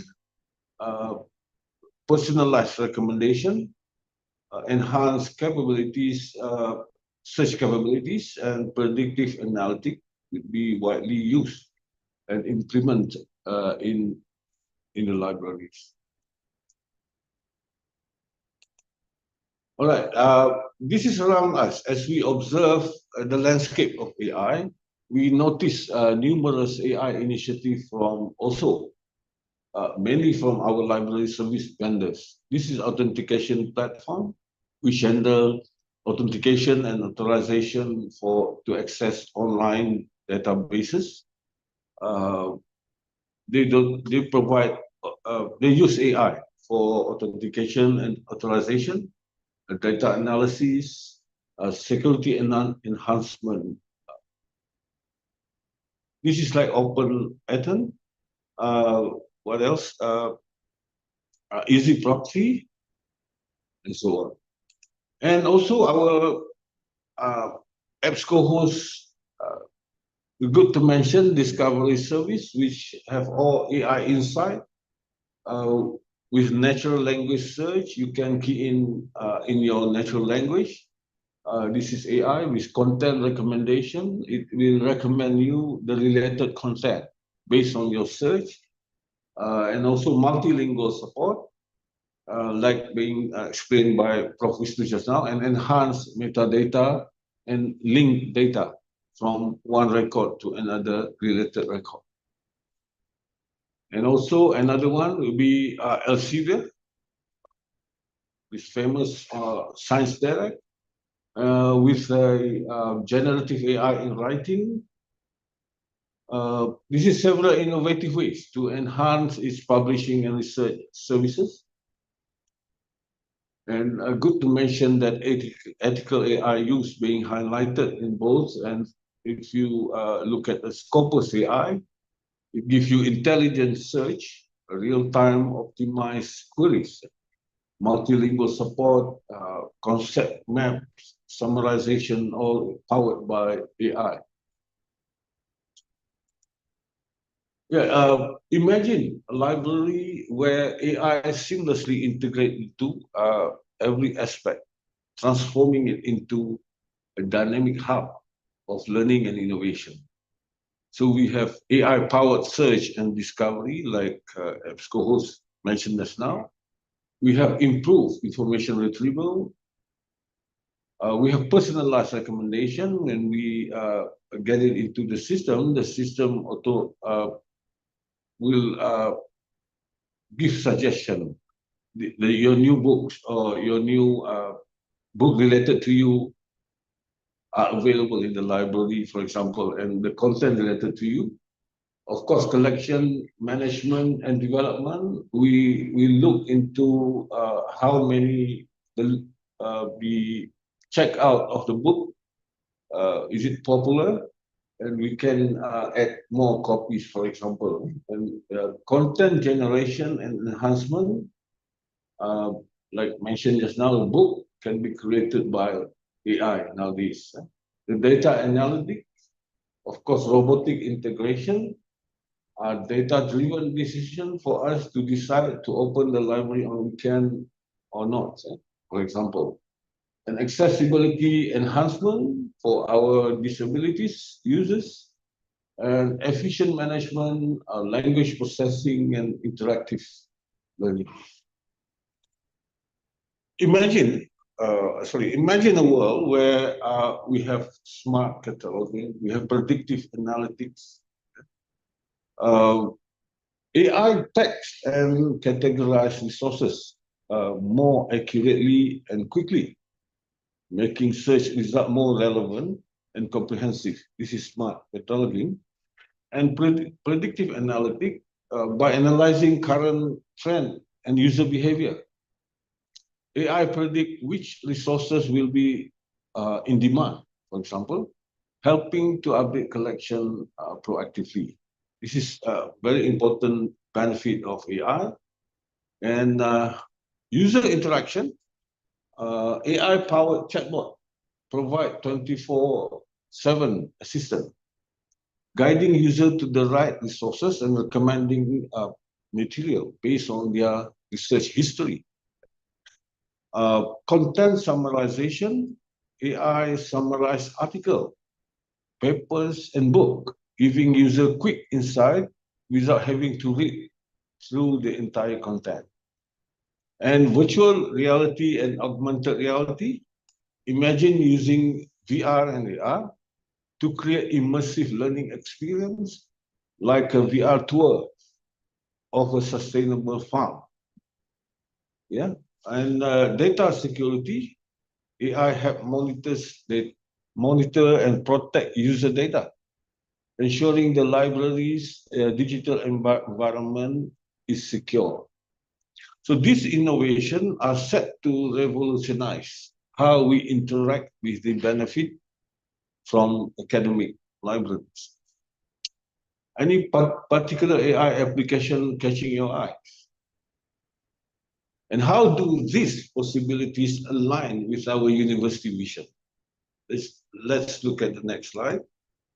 And I asked Copilot to whip up some hilarious ideas of using AI in the libraries. And this is what the response. Well, we can see, this is the generative AI, like mentioned by Prof. It gives you a wonderful list of how creatively using AI. For example, shelving book like a boss. Highlighted some example. Silent disco for readers. Headphone to play a soundtrack tailored to the book you are reading. And overdue book detector. A gadget that sniffs out overdue book like a truffle pig. And a never-ending storyteller. A grammar guru, yeah, as the name implies, and the virtual book club, an AI that hosts a discussion. It's like having, a literary salon in your pocket, minus the French pastries, you see. Yeah? And the mood reader, recommend book based on your mood. You're angry, get another book, and you're happy, you can get another book. And this is personalization and recommendation, as we mentioned just now. The infinite library, an AI that generate book, a new book based on your favorite reading list. And here are a few more. Funny ways to use AI in libraries. The literary therapies, AI for the speed reading trainer, for your speed reading trainer, AI for your reading pal, and AI for the secret passage finder, finding more information inside the book and give it to you effortlessly. we can read this slide later on, and also let's talk about some challenges and consideration, some ethical concern and technical challenges. Yes, as mentioned just by Prof. Vishnu, UNESCO, the ethical challenge of AI is to ensure that it serves humanity as a whole, not just a privileged few. This requires a human-centered approach, respecting human dignity, right, and fundamental freedom. So lack of necessary infrastructure and resources, people in remote area or work in the remote area, the shortage of skilled personnel who are knowledgeable in AI and its application. This is also important challenges. And concern about data privacy and security. How about your information being used by the AI? And high cost of implementing AI solution. This is why the government provide substantial amount of money for implementing AI solution. And how about digital divide? The baby boomers might not really ready for AI, for example, and ethical concern that mentioned just now, and about bias and fairness, about privacy, about transparency and explainability. Users should understand how AI system make decision, especially when the decision affect access to information. Libraries must ensure their AI tools are transparent and their decision-making processes are explainable. And also equitable access. AI should be used to enhance access to information for all users, not just those who are tech-savvy. Libraries need to ensure AI tools are accessible and beneficial to everyone. And also some concern, like Prof. Vinu said, about intellectual property and plagiarism. AI tools can sometimes generate content that may infringe on intellectual property right to facilitate plagiarism. So libraries must implement safeguards to prevent such issues. Addressing this ethical concern is essential for libraries to leverage AI effectively, but not to scare the librarian. Just we need to leverage AI effectively while maintaining their commitment to equitable and responsible service. That's why they call it responsible AI, as well as responsible computing. And investing in existing AI solution could save us a lot of development time. We have not come to this developing yet in Malaysia. I mean, we are using AI provided by our vendors, especially online databases hosts. And why not? This year, next year, we start developing AI. But to approach it, you need to talk to your research providers. Get smaller players also can do in the market, or local players. Look at companies specializing AI for libraries, education and knowledge management, and evaluate features. Make sure the AI tool we are considering offer the specific functionalities that we need.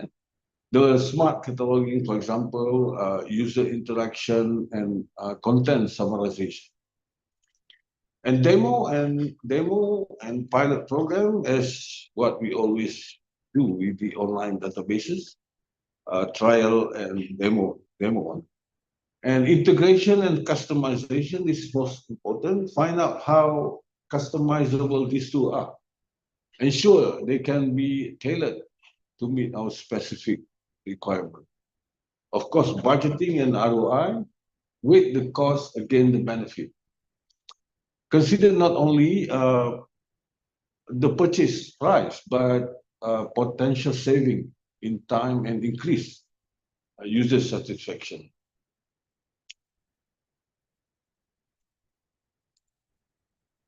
All right, this is in our case, in our university, we align the strategy with the university true north, meaning that university is going their true north. So we the key focus area, these include becoming a world-class academic library and enhancing intelligent library, education, research service, skill and culture. An intelligent enable university, this is a central theme, is to transform into an intelligent enable university, emphasizing innovation and smart solution across various domains. So world-class academic library, enhancing library service to support cutting-edge research and learning. This is our task. And creating an intelligent library, implementing AI and smart technologies to improve library operation and user experience.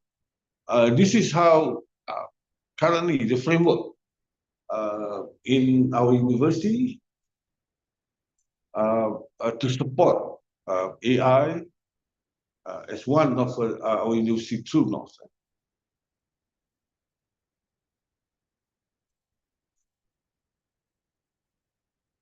Well, well, AI can be a game changer for our library.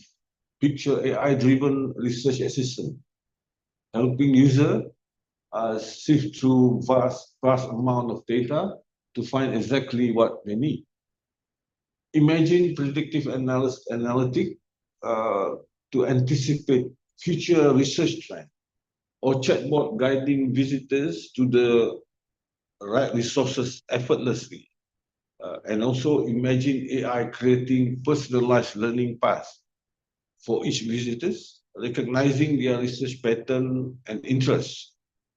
And picture a virtual assistant that can not only locate resources, but also summarize articles, generate bibliographies, and even predict the next big trend in well, this is in our university, focusing on agriculture and food safety.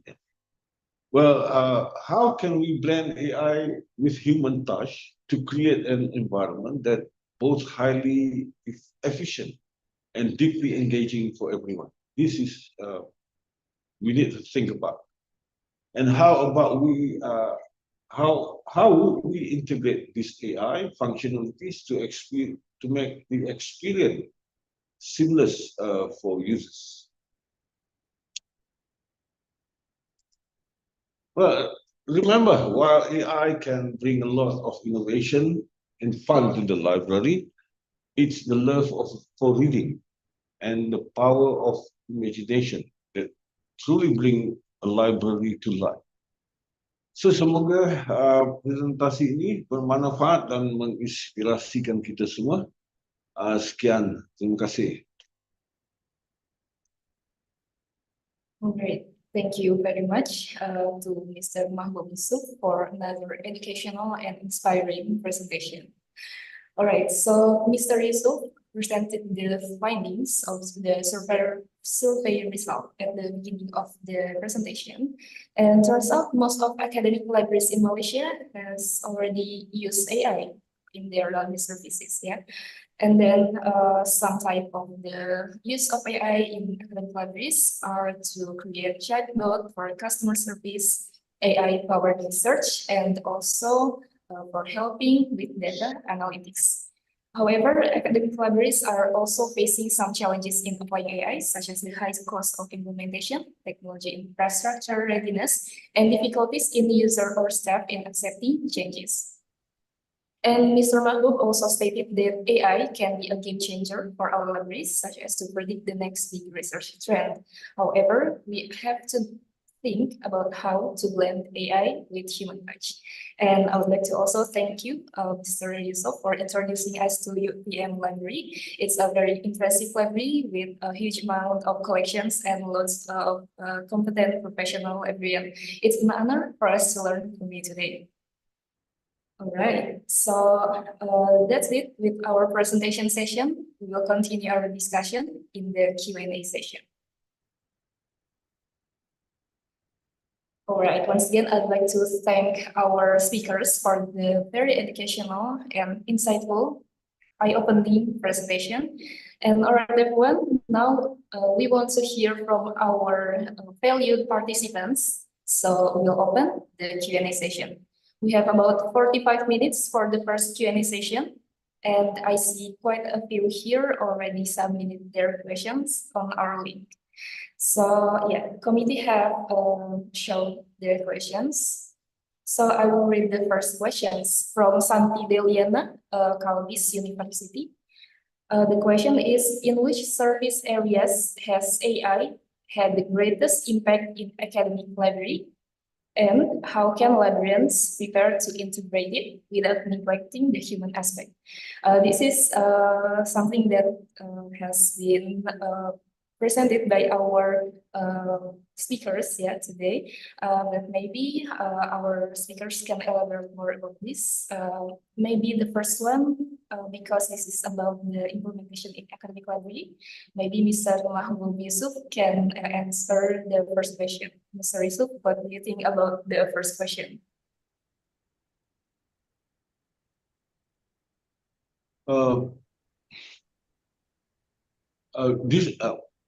As the chief librarian, I'm looking more into the management of the library.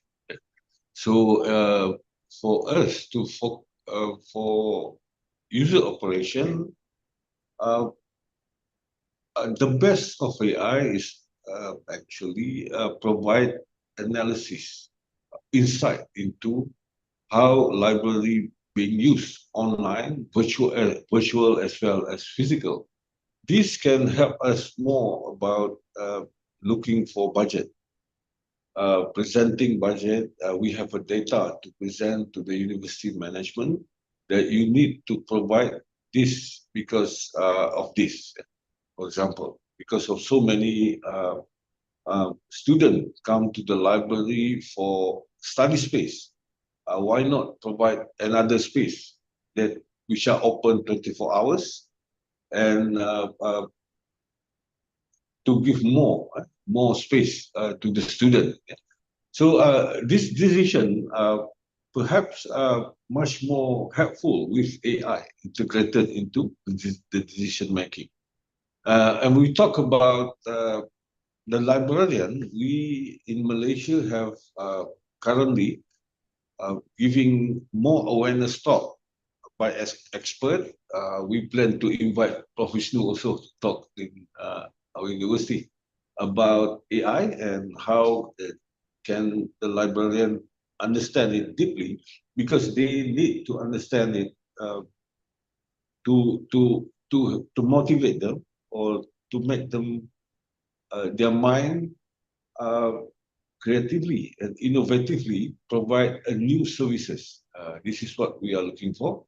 Not only like the old one, not all the previous era where we have too much manual services. Now we can use AI to provide a lot of services, from user lending up to the suggesting related books or publication to our students. So like Santi Diliana said about without neglecting the human aspect, yes, we need to give survey and provide a clear definition, like what being presented just now. What are these AI benefit to this service? The AI services benefit our student, and also transparent in what data we collected and how we need to use their data. But what worries us today is, this AI, they don't need the data anymore. AI can observe. This is quite, I'm not sure whether it is dangerous or not, but the AI can observe without us giving them the data. Yeah, AI can observe what are you doing in the library, or about the traffic. They don't need us to provide the data anymore. They can observe and build a trend analysis. Perhaps Prof. Vishnu can explain that better, but this is quite a worrying example of AI. So we need to have, we need to study our user, and I think the standard of AI apps must be perhaps we have the standard like ISO standard, how the AI apps need to be, how to handle the data security and so on. Thank you. Right. Thank you so much, Mr. Mahmud Yusuf. So AI can also be used to create or provide data-powered decision-making, and librarians have to understand AI deeply for implementing. Dr. Vishnu, do you have anything to add for answering the first question, especially about how to integrate AI without neglecting the human aspect? Yes, this is also big issue. For example, can AI replace human, for example, or can replace the librarian, or can replace the lecturer? So this is also the big issue. So, but I think we must know about the basic of the learning process, for example, because AI forced by the industry, and the industry also, the AI is output oriented. But in, for example, academic issue or academic library issue, there is some learning process or some critical thinking process we must keep for the student, for the research. Then maybe we must give some regulation for that issue, for example. This is the most important thing, I think, because about the learning process and about the critical thinking. Because in the university, we try to improve or to challenge our critical thinking. So yes, when we maybe surpass or neglect that issue, maybe yes, it will be replace our human integrity, I think. So please maybe take care about the learning process and about the critical thinking or the basic of learning in higher education. Then the academic library can support about this issue. I think maybe this is quite very detailed explanation, but maybe the issue is, don't worry about the AI can replace or can neglect the human aspect, because as we know about our position, AI as just a co-pilot, and we must know about maybe the basic or yes, the point of why we learn in our higher education activity. I think this is for my additional comment for the first question, Mbak Dita. Thank you. Right, thank you so much, Dr. Vishnu, for the answer to some brilliant question.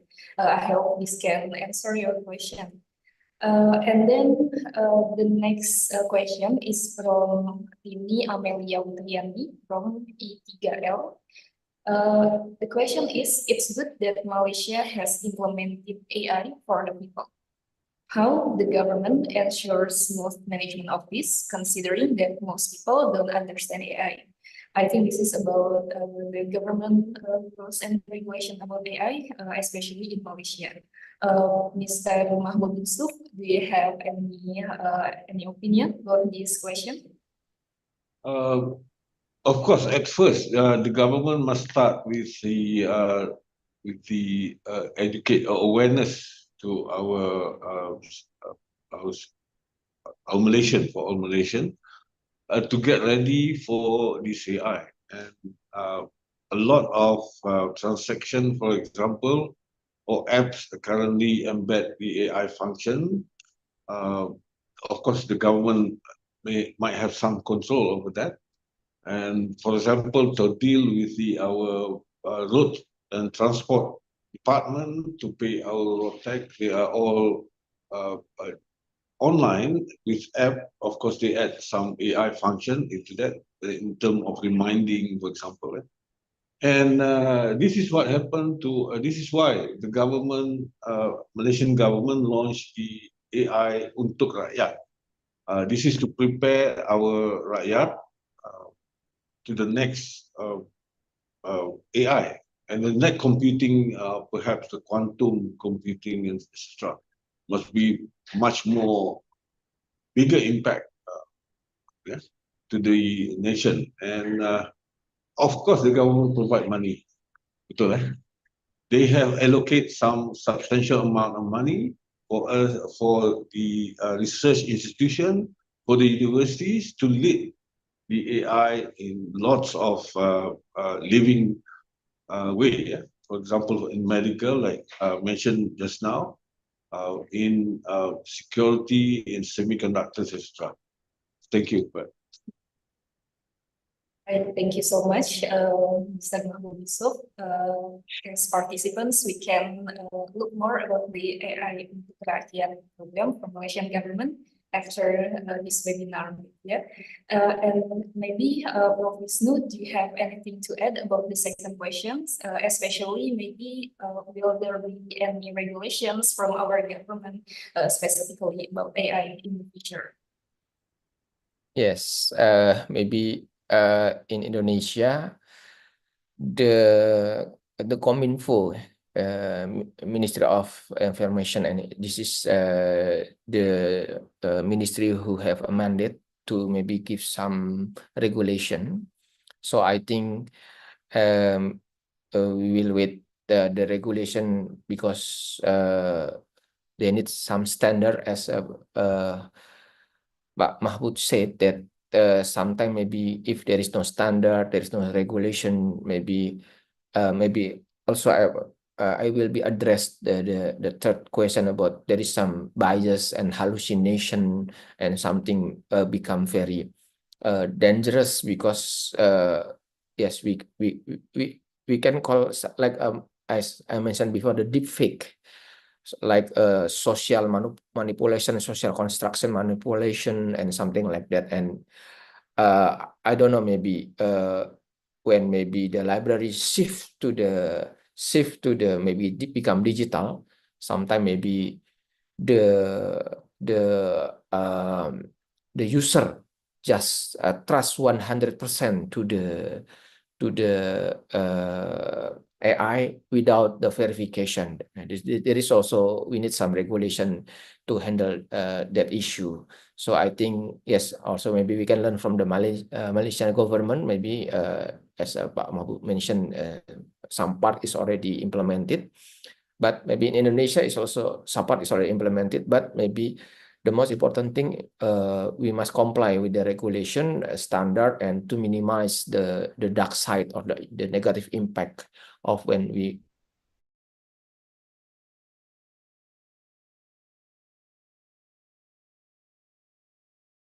want to implement the AI. All right, thank you so much, Prof. Wisnu, for the additional information for the second question, and addressing the third questions. And maybe I will ask for additional comments from Mr. Mahmoud Yusuf for the third questions. The question is from Ade Ismail Siregar from Faculty of Economic and Business, Universitas Indonesia. How crucial is it for users to understand AI hallucinations? Can you suggest ways to address this? Obviously, our students has already used AI to help their studies. For example, some students use ChatGPT to translate the foreign materials for their studies. And maybe do you have any tips and tricks to understand and address AI hallucinations, Mr. Mandu?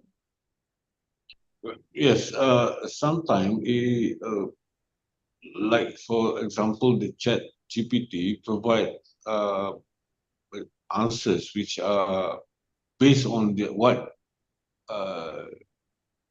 what they have.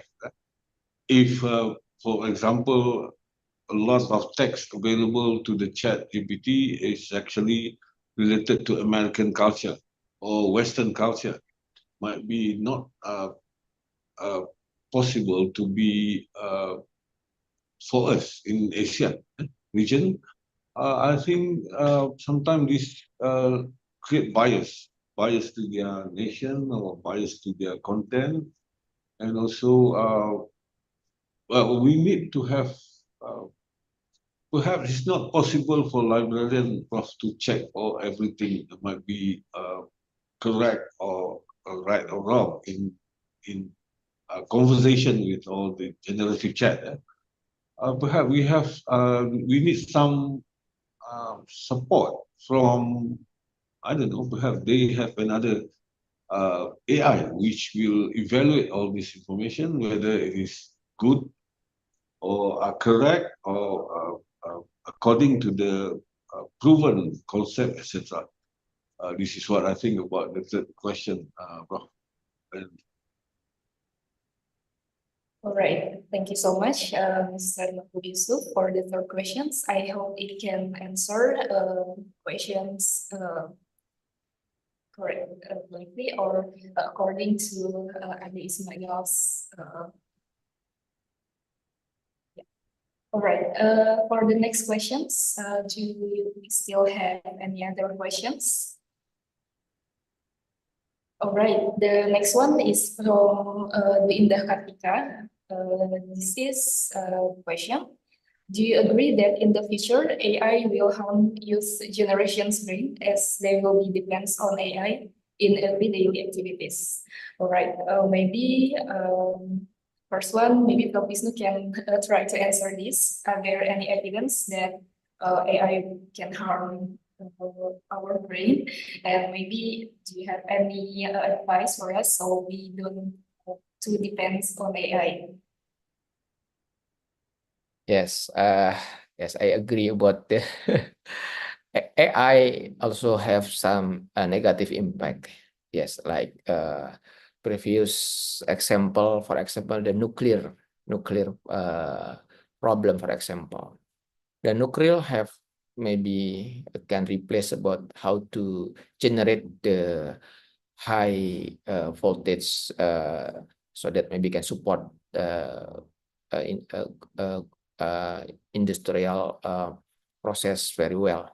But on the other hand, they can maybe become make some bomb nuclear like Hiroshima and Nagasaki. So that maybe as we already know, every people or every president or the head of the country also concerned about that. So the strict give some regulation, so that maybe the nuclear implementation there is some strict regulation. And also, for example, of the DNA implementation, for example, the DNA implementation is in theory is available, but when, for example, there is maybe change the human perspective and something like that is become very dangerous. Now, I think we must maybe discuss together, because even there is some positive aspect, there is so many negative aspect. For example, there is some addictive issue. For example, game with the AI become addictive and something like that. So I think it will be harm your generation.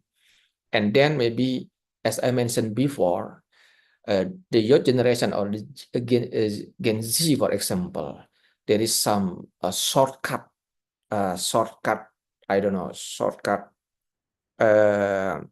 characteristic for the Gen Z generation, and use the AI. We can maybe solve every problem, become very fast, rapid prototype, and without know about the learning processes, something like that. I think it will become, damage the humanity of our young generation when we maybe not take care about how to handle about implementing an AI in, for example, in learning process, in research process, and something like that. So yes, I agree, and maybe please we at least maybe, for example, we already know about the literate AI and know about the negative impact, so that at least maybe we can give some educated process, or we can maybe give some the information from our society what the negative impact of the AI. This is my opinion, and yes, I'm also worried. I am also the developer of AI. So, for example, the founding father of AI in USA, the country who maybe AI come first come first, for example, they give some maybe give some letter for the the government. So please give some guidance, please give the regulation, so that maybe yes, we can create everything with the AI, but please think about the social impact, please think about the negative impact, and something like that. So yes, I think also the big issue about it will be harm from our not only the youth generation, it will harm the humanity if maybe we cannot if we not concerned about how to manage the AI. This is my my opinion from the developer of AI, and also from the educator background, and this is also my concern, and it's very worry about that issue. Thank you. This is my preliminary answer for the fourth question, Mbak Dita. Thank you. Thank you so much, Prof. Wisnu. Very interesting, yeah. And at the beginning, besides harming your youth generation's brain, AI also needs a lot of energy and natural resources to run, so it can lead to nuclear problem. This is very interesting. Maybe Mr. Mahmoud Yusuf, do you have any additional comments about this, especially as a chief librarian? Do you have any advice for us fellow librarians on how to educate our young students so they don't to depend on AI? Yeah. Yes, definitely we can't predict, but this is the future. Our future of as a human in this world. But let's look at the knowledge is power. With more tools to access and share information, they said it's like opening a floodgate for growth, innovation, and enlightenment. So our community, our rakyat become more attached to or more knowledgeable, and some intellectual engagement. They can ask anything, they can create anything based on their creativity, and but I definitely, absolutely, I don't know what to predict, but it's gonna be there. Yeah, it's gonna be. It will happen. within the next few years that AI will take a lot of your privacy, a lot of information available in the world. You need AI, but to say that it will harm youth generation brain, I'm not sure, because for me the knowledge will enhance your brain. More information, more knowledge, make it more your brain more healthy and more creative. For me, I think. Thank you. Right. Thank you so much. Again, it's important for us to implement AI within the rules and regulation by the government. And then the next question is from Hoirudin Wahid from UMS Library. So based on the previous questions, it's natural for librarians to be skeptical of AI, yeah, because of maybe the problems or negative impact that Mr. Hoirudin asks. Every technological innovation tends to face resistance, especially from those who are uncomfortable with traditional methods. In libraries, resistance can come from staff, users, or even administrators who feel that AI technology may replace the human role in serving users. What are the best ways to address resistance from library staff or users regarding the adoption of AI? Maybe for the first answer, Mr. Mahbub Yusuf, have you faced any resistance from your staff about the application of AI? And if you have, do you have any advice for Mr. Hoirudin on how to overcome the resistance?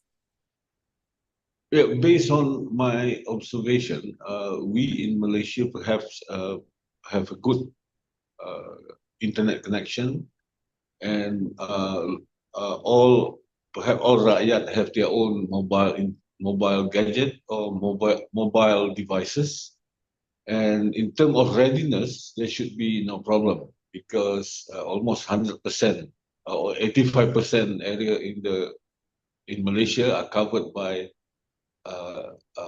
mobile connection.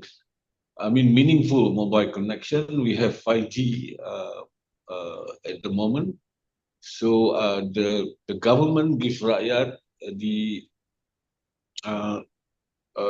phone for those who are unable to get can't afford the phone. They have their special price phone or they have special incentive, and they provide a free smartphone for the rakyat. In terms of rejection, it might be happen. It might be happen, but based on my observation, resistance is common. It's normal. How we handle the resistance from staff and from users, perhaps that not so much like introducing the new way of communication without giving them good, meaningful connectivity and good smartphone devices. Now everybody have that in their pocket, so we just add in carefully without interfering with their personal data and so on. I think that rejection can be handled effectively by the library if we talk about the staff and user rejection in Malaysia right now. Thank you. Thank you so much, Mr. Mahbub Yusuf. And Prof. Wisnu, maybe do you have anything to add about this? Have you ever faced someone who's still skeptical about the application of AI? Yes, maybe, yes, I agree with the Pak Mahbud about the resistance is almost happen if there is some new technology, and especially AI, we call not new technology, become the new paradigm. And yes, we can change in our maybe the way of life or and some in many aspect.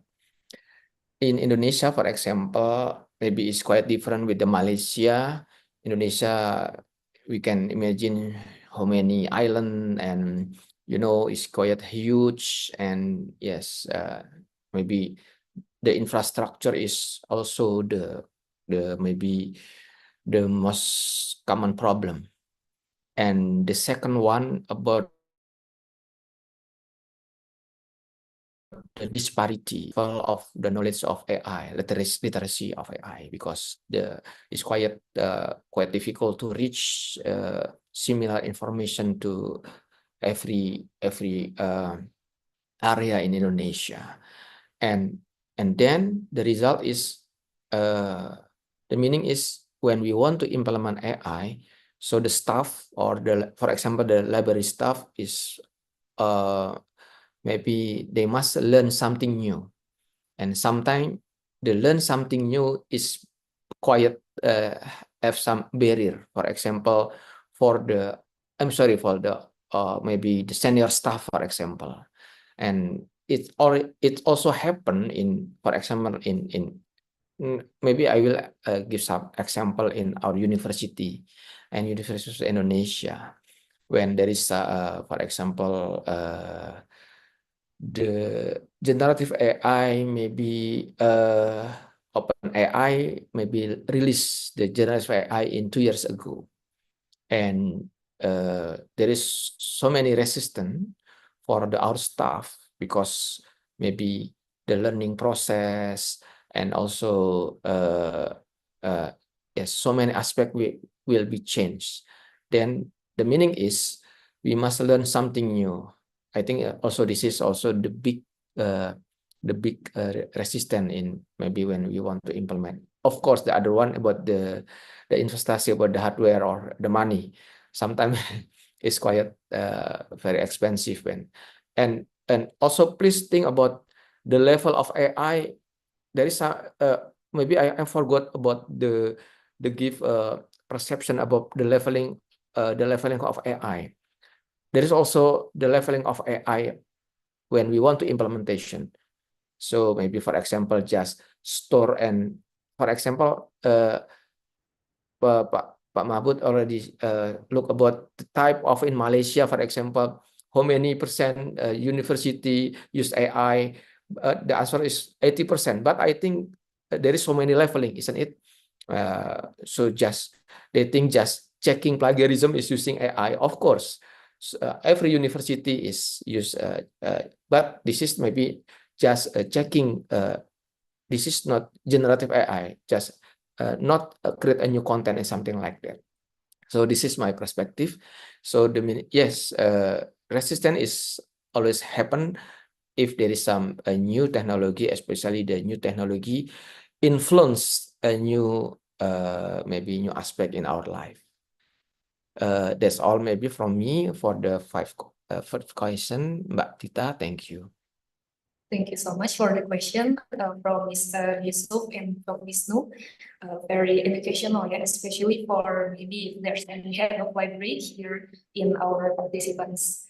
All right, so we have another question. The next question is from Jendri Mamahit from PBM or Paman Baca Masyarakat Wanua Manado North Sulawesi. So besides academic librarian, we also have some community librarians here in our participants.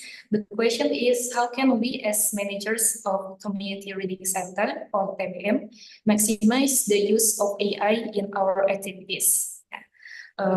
For the first answer, maybe Mr. Mahbub, for the community libraries, do you have any opinion about how to use AI in community libraries?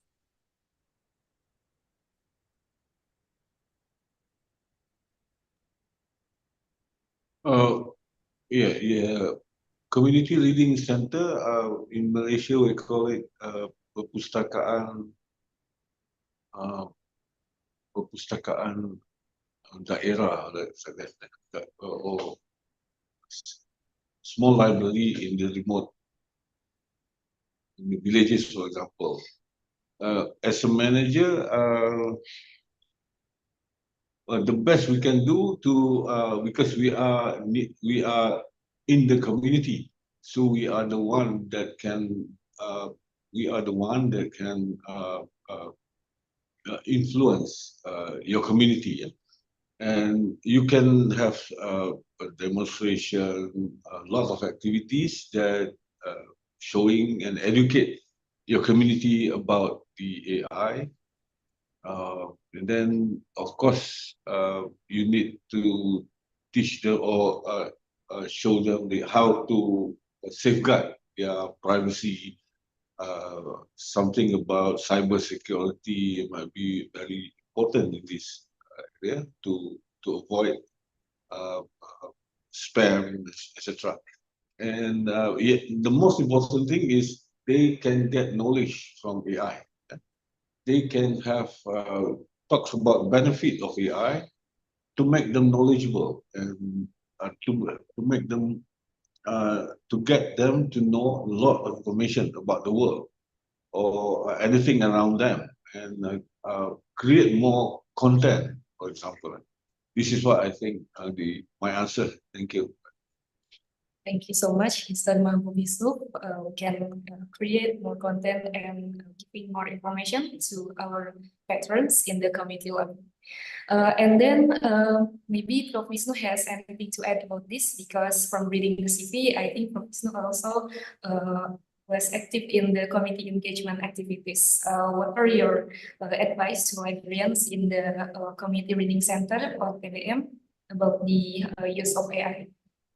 Yes, as I mentioned before, maybe for AI implementation there is some leveling in AI implementation. Maybe we can in the first step look which one in the easy one, for example. Maybe in the Manado, North Sulawesi, for example, what kind of infrastructure and maybe what maybe type of the resources we have, then maybe from that level maybe we can make some routine activity using by AI. For example, just give for example with the AI use some we are group, for example WhatsApp group, then maybe we will put some regular information regarding maybe the new topic, the new information automatically, and maybe we connect with some another community reading center, become a tele discussion and something like that. And I think yes, we can do many aspects when we use AI in our activity, because so many aspects, a positive aspect when we implement AI in our activity. That's all my additional information, Mbak Dita. Thank you. Thank you so much, Prof. Wisnu. So there are levels of AI application, and when applying AI, we can suit it to our patrons' need. Thank you so much. And the next question is from Anissa Rahma from PIP Makassar. Her question is, what routine tasks in libraries can be automated with AI technology to improve service efficiency for users? Obviously, sometimes librarians' routine tasks can take a huge amount of time, yes. So maybe Mr. Mahbub Yusuf, do you have any answer to this question based on your experience as chief librarian?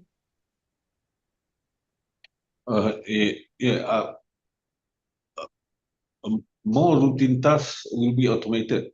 For example, the acquisition, the cataloging, the circulation of material in the library, the authentication, who can access what, for example.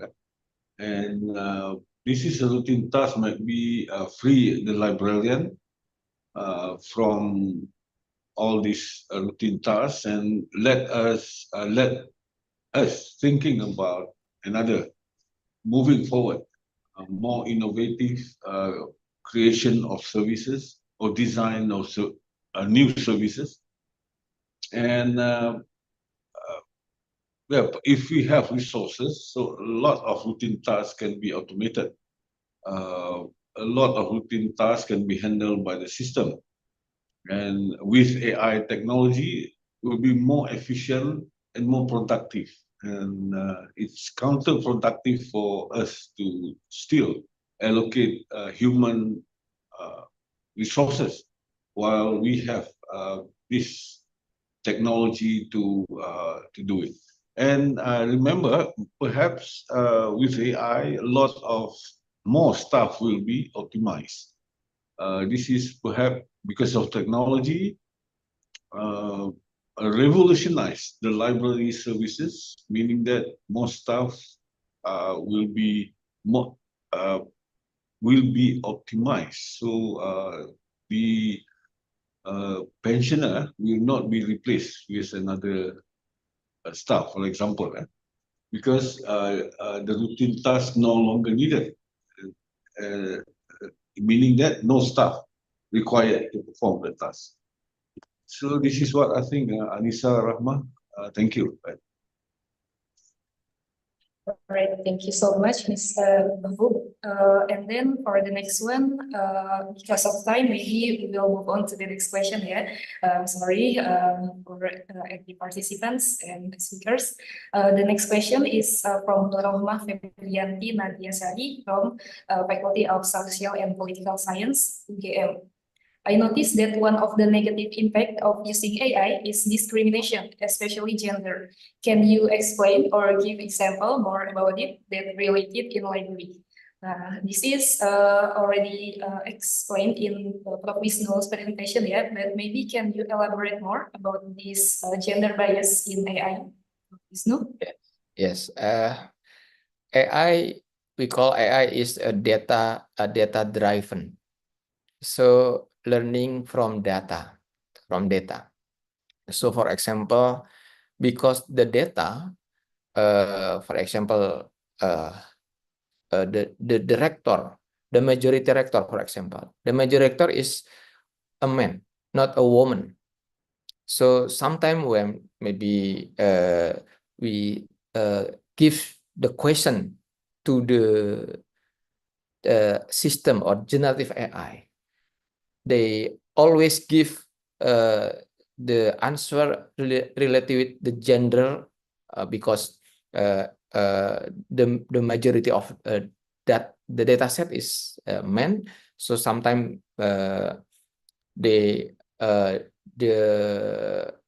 system always give answer maybe related with the men. So they neglect the gender rector, for example, even maybe less than 20%. So this is, for example, the example of the discrimination because the data set.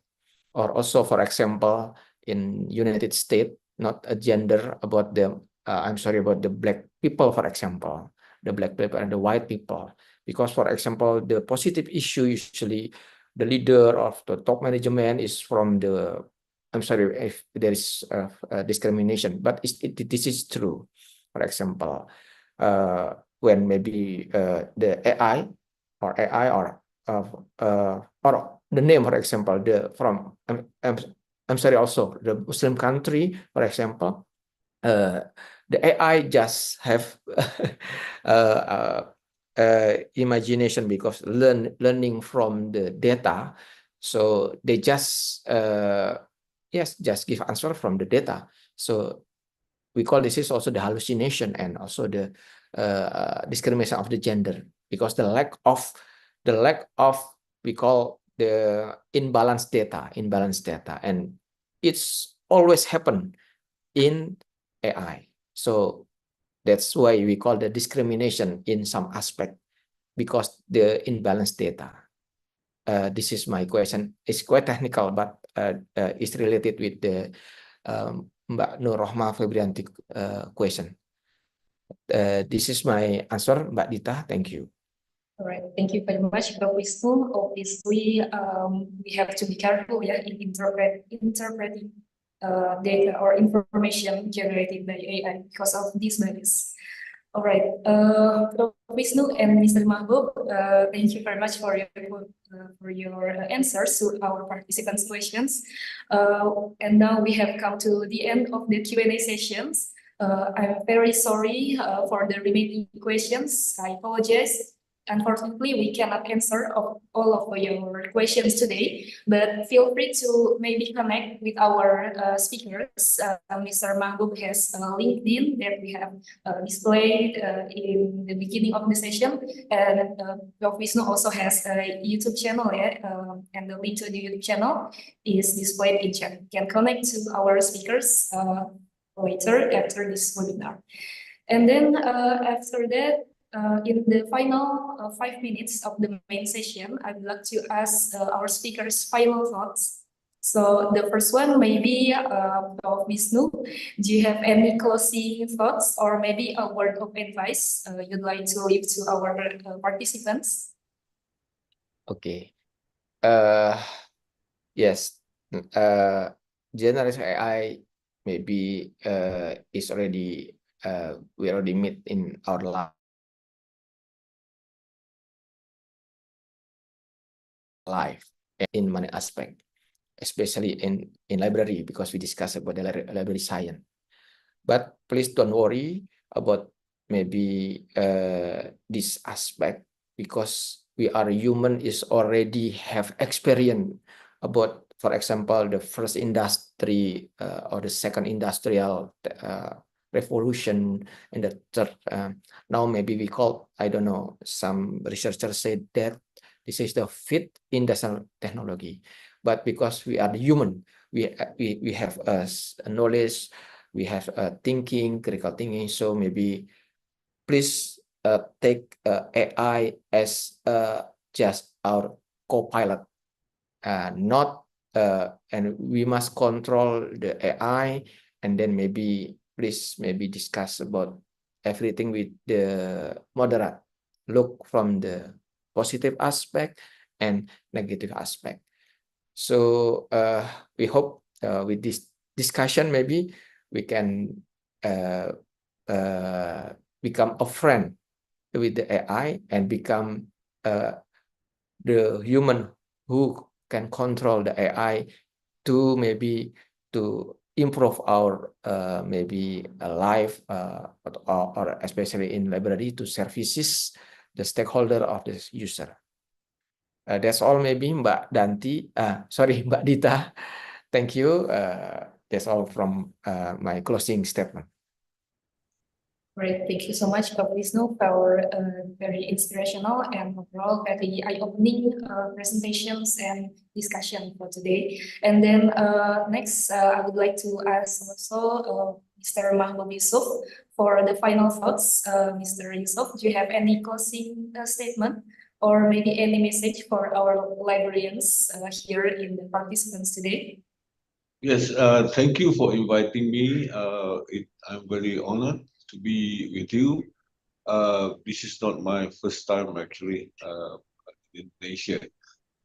But good luck to our fellow librarians in Indonesia.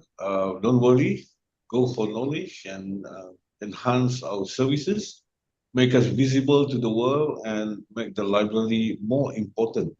Even though with the latest AI technology, we are still we will adapt, we will move forward together with the technology, not to be afraid. Good luck to us. Thank you very much. All right, thank you very much. And with that, we have reached the end of our main session. Thank you so much, Prof. Wisnu and Mr. Mahbub. But speakers, please keep your camera and mic on, because the next agenda, our head of library, Ibu Maria, will be presenting the certificate to honor our speakers. All right, committee, please be ready to display the certificate. So for the first one who will receive the certificate is Mr. Mahbub Yusuf. Ibu Maria, are you ready? Okay, yeah, thank you, Miss Dita. Okay, I would like to express my appreciation to the speaker for their valuable contribution to our international webinar today. Mr. Bob, thank you very much for your invaluable Library International webinar today. Your presentation gives us inspiration, and we hope we can implement it in our library. Thank you, Mr. Mahbub. Thank you very much. All right. Okay, next. The next one will be presenting the certificate to Prof. Wisnu to honor the contribution today in our webinar committee. Please display the certificate, and Ibu Maria, are you ready? Ya, oke, thank you, Miss. Prof. Wisnu, terima kasih atas perkenannya, telah berkenan berbagi pengetahuan kepada para peserta, khususnya para pustakawan di Indonesia, pada webinar internasional yang kami selenggarakan. Terima kasih juga telah membuat beberapa video tentang penelitian untuk peserta. Salam sehat dan sukses selalu, Prof. Thank you very much.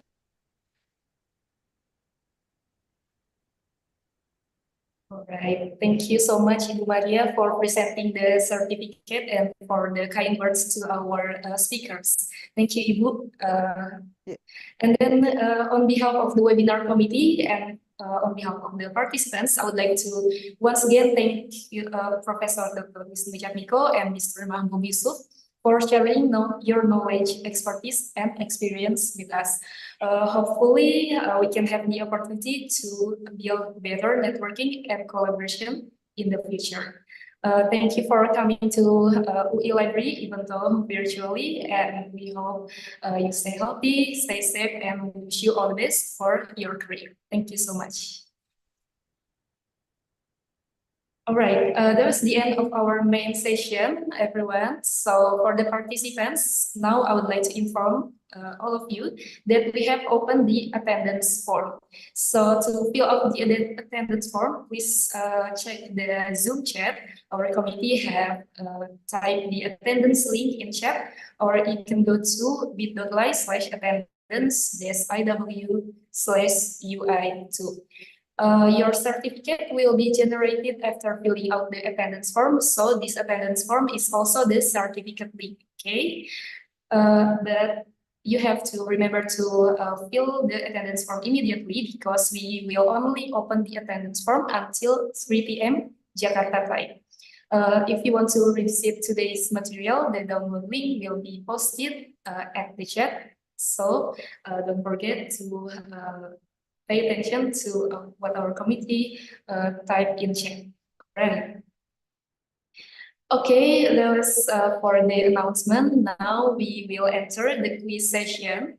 So for the quiz session, I will invite Ms. Mutia to guide our quiz today. There will be 3 exclusive souvenirs from Universitas Indonesia Library for 3 lucky winners. All right, everyone, please welcome Ms. Mutia. Okay, thank you so much, Mbak Dita, and thank you to all the speakers for the awesome presentation. Congratulations on the successful webinar. All right, everyone, good morning, and welcome to the International Webinar Quiz Session. My name is Mutia, and I will be your quiz host for today. In this session, you will have an opportunity to win exclusive souvenirs from Universitas Indonesia Library. To enter the quiz, it is very simple and very easy. All you have to do is go to joinmyquiz.com. I will share the screen for the quiz. All right, so all you have to do is go to joinmyquiz.com and enter the game code 511417. And I will repeat again. All you have to do is go to joinmyquiz.com and enter the game code 511417 and enter your real name. So you need to enter your real name because it is for identify if you win the quiz. So we will know the winner by your name. All right, I'm so excited to have you to join us, but just a quick note, if you have previously won one of our quizzes, we kindly ask you to sit this one out to give others chance to participate. We value everyone's enthusiasm and we want to create a fair and inclusive environment. So for now, we have like 500 participants, so we will wait for a minute more for you to join the quiz. So once again, it is very simple to enter the quiz. All you have to do is go to joinmyquiz.com and enter the game code 511417, or click the link in the chat and enter the game code and then fill in your name. Okay. So for now, we have 29 participants for the quiz. We're still waiting for you to join.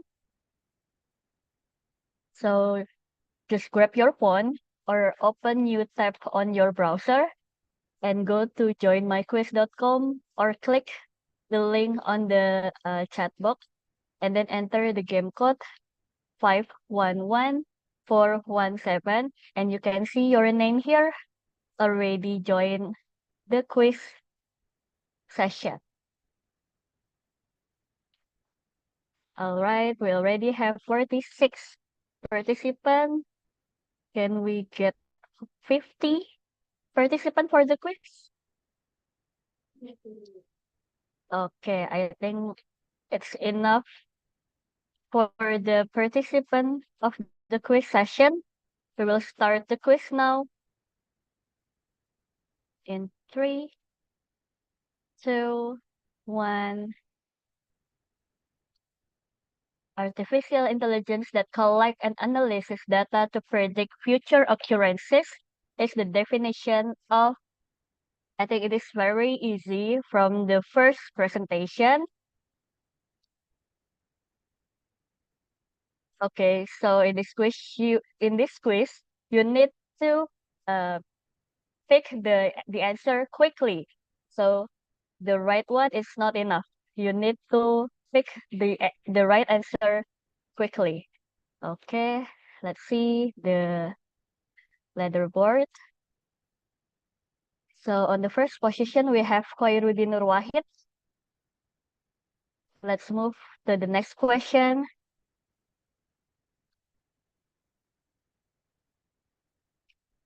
The following are barriers to AI implementation in general, except, I think this is also very easy, right?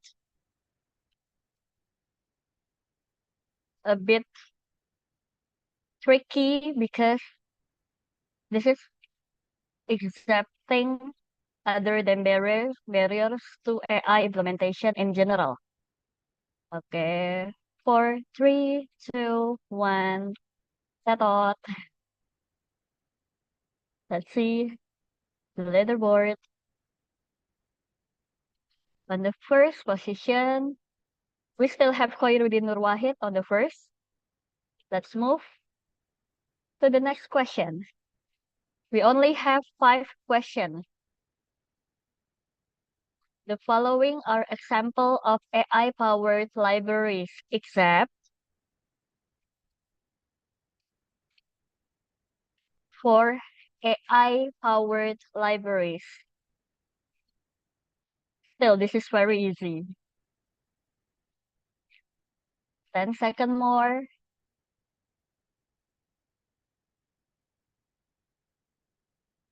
3, 2, 1. Time's up.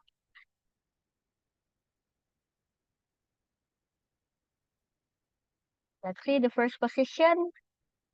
Whoa, we still have Khairuddin Nur Wahid. Let's move to the next question.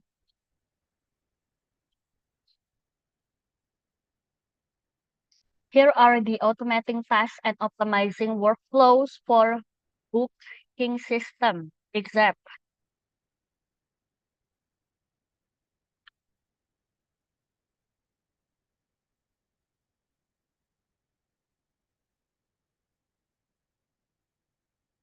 okay, 10 minutes.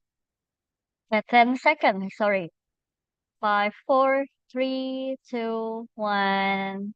Time's up.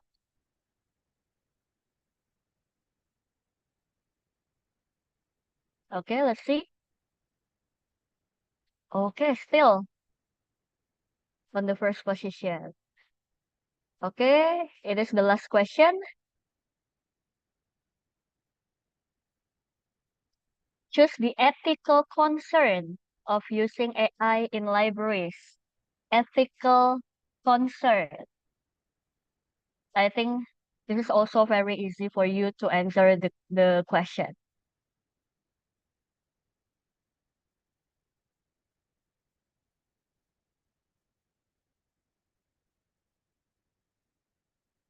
Okay, you still have a time to answer the question. Time's up. Okay, let's see the leaderboard. Wow, Farudin Nurwahid still on the first position. Okay, this is the end of the quiz. Let's see who the winner of the quiz session.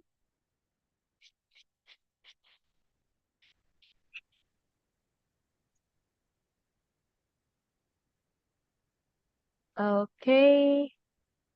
Congratulations to all the winners. We have Khairul Zulkifli, Amel, and Khairuddin Nurwahid. So to claim your prize, please contact Universitas Indonesia Library Public Relation Officer via WhatsApp. The committee will share the number in the chat box. And you will have to confirm your contact information and address because we will deliver the souvenir to your address. Okay, as we conclude this quiz, let's remember that it is not just about the competition.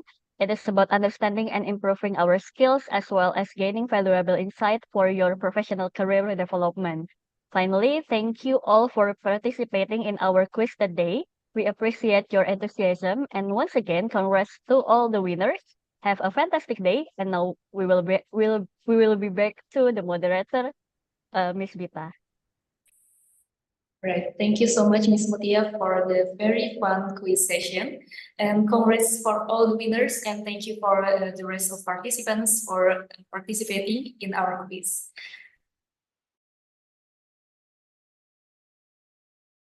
All right, so we are going to announce the now. So we have 3 quiz winners, and we also have 3 winners from the best or selected Q&A participants. So congratulations for quiz winners for Khairuddin Nurwahid, Amel, Khairul Zulkifli, and congratulations also to the selected Q&A participants. Dini Amelia Wikiani, Santi Deliana, and Ade Ismail Siregar. You have won exclusive souvenir from Universitas Indonesia Library. Don't forget to claim your prize and please send a WhatsApp message to Universitas Indonesia Library Public Relations. The number is shown on screen and on Zoom chat. Don't forget to message Ms. Mutia within 5 days and please confirm your contact information for the shipping of the prize. All right. And the next one, I would like to also again remind all participants to fill the attendance link shown on screen and on chat. The attendance link is bit.ly/attendance-IW-UI2. The attendance link is also a certificate link, so you will be directed to the certificate page after filling the attendance. Don't forget to fill it before 3 p.m. Jakarta time or jam 3 waktu Indonesia Barat. Your e-certificate will be once again generated after filling the attendance link. And if you want to revisit today's materials from our speakers, you can download it at our library website, lib.ui.ac.id/events2024/#materi. And if you want to rewatch our webinar, you can go to our YouTube channel at Perpustakaan UI on YouTube and click the live stream tab. All right. Okay, ladies, gentlemen, and folks, I would like to inform you that the next agenda is photo session. So participants, please open your camera. The committee will arrange the photo sessions. All right, everyone, please open the camera. Mr. Hanafi, after participants open the camera, you may proceed with the photo session. Okay, I will start the photo session. 1, 2, 3. Next. 1, 2, 3. Okay, thank you. Okay, thank you so much, Mr. Hanafi, for the photo session, and thank you to all participants for participating. All right, ladies, gentlemen, and folks, on behalf of Universitas Indonesia Library, we would like to say thank you so much for your active participation today. And this is the end of our webinar today. If you still have any questions, feel free to connect to our speakers via social media, their social media like LinkedIn and YouTube. And if you have any questions for Universitas Indonesia Library, don't forget to send an email to our email library@ui.ac.id. Once again, I would like to thank our supporters for this webinar. I would like to thank iGroup, Sagum Seto, Elsevier, and JSTOR for their support in this event, especially. Thank you so much for participating. See you in another webinar. I'm Dita, signing off. Wassalamualaikum warahmatullahi wabarakatuh. Good afternoon and salam literasi.